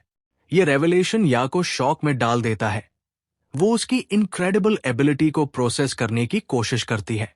फ्लैशबैक में यह याद करती है जब उसने पहली बार डंजियन कॉन्कर करने की उसकी बात सुनी थी। जैसे जैसे वो क्रिम्सन कैवर्न में और अंदर बढ़ते हैं, रे टीम को प्रेस फॉरवर्ड करने को कहता है, डिटर्मिनेशन के साथ, या साइलेंटली वाव करती है कि वो अपने टीममेट्स के लिए बर्डन नहीं बनेगी। मॉन्टाज में ट्रियो डंजियन के मॉन्स्टर्स से स्किलफुली फाइट करते हुए दिखते हैं। पाथ क्लियर करने के बाद आरवाई अनाउंस करता है कि वो बॉस रूम तक पहुंच गए हैं। तभी ग्राउंड शेक होने लगती है। रंबलिंग बढ़ने पर यह अपनी कॉन्सर्न्स नर्वस टोन में वॉइस करती है कि इतने पावरफुल मॉन्स्टर का सामना कैसे होगा। रे कॉन्फिडेंटली रियश्योर करता है कि उनके रीसेंट लेवल अप्स के बाद फाइट मैनेजेबल होनी चाहिए। पार्टी ग्रिम डिटर्मिनेशन के साथ आगे बढ़ती है, लूमिंग कॉन्फ्रंटेशन की तरफ, या रिफ्लेक्ट करती है कि उसके टीममेट्स कितनी तेजी से ग्रो कर रहे हैं। स्पेशली रे और यूरी, वो अपना फिस्ट क्लेंच करती है, रिजॉल्व स्ट्रेंथन करते हुए कि वो प्रॉपरली उनका सपोर्ट करेगी। अचानक एक मैसिव शैडोई अपेंडेज उसके बिल्कुल पास स्लैम करता है या शॉक में पीछे हट जाती है। रे और यूरी दोनों तुरंत शॉक में उसकी तरफ मुड़ते हैं। एक कोलोसल टेंटिकल हवा में विप होता हुआ सीधे या की तरफ आता है। फ्रीज हो चुकी या सिर्फ एक छोटी सी गास्प निकाल पाती है जब अटैक उसके पास आ जाता है। जैसे ही या एक टेंटिकल में एंस्नेर्ड होती है, यूरी पैनिक में रे का नाम चिल्लाती है। कैवर्न के ऑप्रेसिव डार्कनेस में से एक मॉन्स्ट्रस सिलुएट इमर्ज होने लगता है। Horrifying level 89 dungeon boss grim reaper अपना फुल टेंटेकल फॉर्म रिवील करता है। रे डिसबिलीफ में स्टेयर करता है, समझता है कि बॉस को अपने डेजिग्नेटेड चेंबर से बाहर आने की परमिशन ही नहीं होनी चाहिए। यूरी ड्राई टोन में पूछती है कि क्या सिचुएशन बुरी है, जिसमें रे ग्रिमली अग्री करता है क्रिटिकल है। डिटरमेंट शाउट के साथ रे डिक्लेयर करता है कि उनकी टॉप प्रायोरिटी या को किसी भी कीमत पर बचाना है। एक डार्क रियल में एक मिस्टेरियस फिगर जो पर्पल चेन्स में बंधा है चिलिंग लाफ छोड़ता है। एक पावरफुल व्हाइट हेड बीइंग कंसीड करता है कि यही उसकी पावर का लिमिट है और रिलक्टेंटली आगे बढ़ने अग्री करता है। जैसे ही एंटिटी कमांड देता है, डंजन में ग्रिम रीपर अटैक के लिए प्रिपेयर करता है। आरवाई डेस्परेटली या का नाम चिल्लाता है, पूछता है क्या वो ठीक है। मॉन्स्टर के पल्सेटिंग ग्रास्प में ट्रैप्ड या वीकली कंफर्म करती है कि वो समहाउ ठीक है, लेकिन स्ट्रगल करती है अपने आप को छुड़ाने में। फ्रस्ट्रेटेड है कि हिट ब्लॉक करने के बाद भी वो बर्डन बन गई। आरवाई सिचुएशन असेस करता है, या का मना बैरियर ज्यादा देर तक नहीं टिक पाएगा। वो पावरफुल अटैक यूज करने में हेजिटेट करता है जो या को भी नुकसान पहुंचा सकता है, इसलिए वो जल्दी से कोई और रास्ता ढूंढने लगता है। आरवाई यूरी को कहता है कि वो मॉन्स्टर का अटेंशन अपने ऊपर लेगा ताकि यूरी या को रेस्क्यू कर सके। यूनिफाइड बैटल क्राई के साथ रे और यूरी कोलोसल बॉस की तरफ चार्ज करते हैं। मॉन्स्टर तुरंत रिस्पॉन्स में अपना मैसिव टेंटिकल हवा में विप करता है, उनकी तरफ वार करते हुए। बूम! टेंटिकल ग्राउंड में स्मैश होता है, लेकिन रे टाइम पर लीप करके क्लियर हो जाता है। उसे रियलाइज होता है कि क्रीचर की इमेंस पावर का डायरेक्ट हिट लीथल होगा। आरवाई फ्रैक्चर्ड ग्राउंड पर स्किलफुली डैश करता है, एनॉर्मस बीस्ट को इवेड करते हुए। एक और टेंटिकल उसके ब्लाइंड स्पॉट से लंग करता है, कंप्लीटली सरप्राइज करते हुए। स्विफ्ट काउंटर में रे अपना मना हैंड स्किल अनलीश करता है, एक लार्ज एनर्जी कंस्ट्रक्ट समन करते हुए। ग्लोइंग ब्लू हैंड अपेंडेज को इंटरसेप्ट करता है, डेडली असॉल्ट को सक्सेसफुली हॉल्ट करते हुए। फोर्स से थ्रोन बैक होते हुए आरवाई स्मर के साथ लैंड करता है, एक्नॉलेज करते हुए कि क्लोज कॉल था। यूरी अपना अपॉर्चुनिटी देखकर स्मर करती है, डिक्लेयर करती है कि अब उसका डिस्ट्रैक्शन काफी है। एनर्जी में ब्रीद लेते हुए यूरी मॉन्स्टर के पार्ट की तरफ डाइव करती है जहां या फांसी हुई है। सर्टन ऑफ हर सक्सेस, वो फ्लैशी पॉड को अपने एनर्जाइज्ड साइड से स्ट्राइक करती है स्लाइस करने के लिए। आरवाई और यूरी दोनों स्टन हो जाते हैं। साइलेंस में जो होता है नेक्स्ट, यूरी का अटैक हेक्सागोनल बैरियर से ब्लॉक हो जाता है और उसे रियलाइज होता है कि मॉन्स्टर ने स्ट्रेंथनिंग स्किल यूज किया है। बैरियर के वजह से वो पीछे गिरती है, अननॉयड बाय फेलियर। आरवाई तुरंत उसके साइड रश करता है, पूछता है are you okay? Unexpected counter के बाद बॉस की तरफ देखते हुए रे नोट करता है कि कुछ बहुत स्ट्रेंज फील हो रहा है और यूरी अग्री करती है। वो म्यूज करता है कि tentacle monsters normally low defence के होते हैं और कभी स्ट्रेंथनिंग स्किल नहीं रखते, और ये कि वो बॉस रूम के बाहर वांडर कर रहा है, ये बहुत अनयूजुअल है। सीन फ्लैश होता है चेन्ड एंटिटी के स्माइलिंग फेस पर, हिंटिंग एट उसका इन्वॉल्वमेंट। जैसे ही एक और टेंटिकल स्ट्राइक करता है, आरवाई कर्स करता है, रियलाइज करते हुए कि अब उनके पास सोचने का टाइम नहीं है। रे और यूरी लाइफ के लिए फाइट करते हैं, desperately chaotic storm of tentacles को डिफ्लेक्ट करते हुए। मॉन्स्टर में ट्रैप्ड या ओवरवेलमिंग गिल्ट में है, सोचती है कि सब उसकी वजह से हो रहा है। वो फ्लैशबैक में अपनी पास्ट रिलायंस को याद करती है रे पर, बिलीव करते हुए कि जब तक वो है सब फाइन होगा। अपनी थॉट से ब्रेक लेते हुए या टीथ ग्रिट करती है, डिटर्मिन्ड टू कॉन्ट्रीब्यूट। थंप एक पावरफुल शॉक वेव कैवर्न में रिप करता है। यूरी एग्जॉस्टेड रे पर नजर डालती है, ग्रिमली एक्नॉलेज करती है कि सिचुएशन कितनी बैड है। आरवाई कर्ज करता है उनके डिप्लीटेड मना पर। रिलेंटलेस फाइटिंग से वॉर्न डाउन, वो लैमेंट करता है कि अगर मना परफेक्ट कंडीशन में होता, आउटकम अलग होता।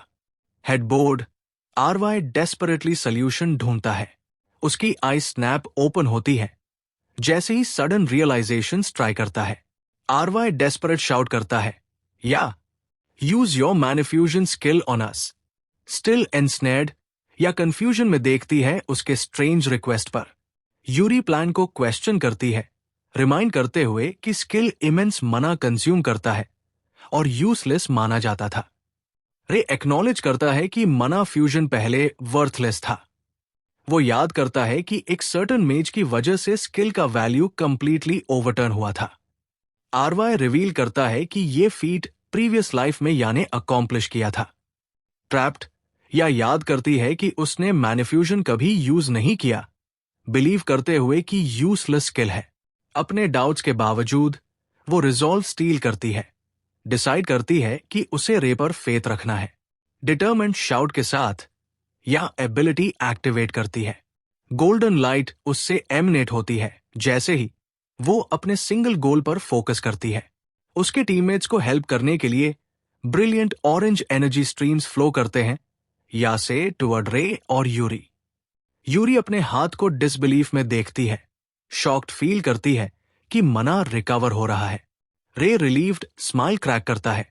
अपनी प्लान को सक्सेस देखकर वो इंटरनली एक्सप्लेन करता है कि मैनिफ्यूजन अलाउ करता है यूजर को मना शेयर करने के लिए, एक स्किल जो सिर्फ वास्ट मना रिजर्व वाले मेजेस मास्टर कर सकते हैं। उसका एक्सप्रेशन हार्डन होता है जैसे ही वो प्लान के क्रिटिकल कैविएट कंसिडर करता है या अपनी स्किल का ट्रू पोटेंशियल रियलाइज करती है। समझ जाती है कि वो डायरेक्टली अपना मना उनके साथ शेयर कर सकती है जब उनके टीममेट्स फाइट कर रहे होते हैं या स्ट्रगल करती है अपना एनर्जी चैनल करने में। वो रियलाइज करती है कि मना बैरियर ट्रांसफर में इंटरफेयर कर रहा है और काम नहीं करने दे रहा। डिफिकल्ट चॉइस लेते हुए या डिसाइड करती है नेक्स्ट स्टेप। वो डिफाइंटली स्टैंड करती है क्रशिंग ग्रिप ऑफ टेंटिकल्स में। रे और यूरी शॉक में देखते हैं उसके सडन रेकलेस एक्शन को। रे हॉरर में रियलाइज करता है कि उसने अभी अपना मना बैरियर रिलीज किया है। गू या क्राई करती है जैसे ही फुल फोर्स ऑफ टेंटिकल्स उसके बॉडी को क्रश करता है। फाइनल डेस्परेट एक्ट में वो अपना ब्लास्ट फर्नेस स्किल अनलीश करती है। Massive wave of fiery energy erupt करता है, सर्जिंग टुवर्ड रे और यूरी। रे डिसबिलीफ में शाउट करता है, रियलाइज करते हुए कि वो ब्लास्ट फर्नेस यूज कर रही है अपनी स्किल आउटपुट एम्पलीफाई करने के लिए। डार्कनेस क्लोज होते हुए या रेस्ट उन पे इंटरेस्ट करती है before losing consciousness. Grim reaper का मॉन्स्ट्रस माउथ ओपन होता है, ready to devour helpless captive. Fully charged Ray Yuri को कॉल करता है, जो कंफर्म करती है कि वो फाइट के लिए रेडी है। गोल्डन और ब्लू एनर्जी से वर्थ दोनों mazes devastating counter attack launch करते हैं। यूरी रिफ्लेक्ट करती है शेयर डिटर्मिनेशन जो या ने दिखाई अभी। नई रिजॉल्व के साथ वो डिसाइड करती है कि उनके पास जीतने के अलावा कोई चॉइस नहीं है। मॉन्स्टर लंजेस डायरेक्टली उनके कंबाइंड असॉल्ट से टकराता है। Brilliant flash of light cavern में फिल होता है जैसे ही उनके अटैक्स को लाइट करते हैं। उनके सुपरचार्ज्ड ब्लेड्स एफर्टलेसली मॉन्स्टर के डिफेंसेस को स्लाइस कर देते हैं। नेक्स्ट पार्ट चाहिए तो कमेंट करो।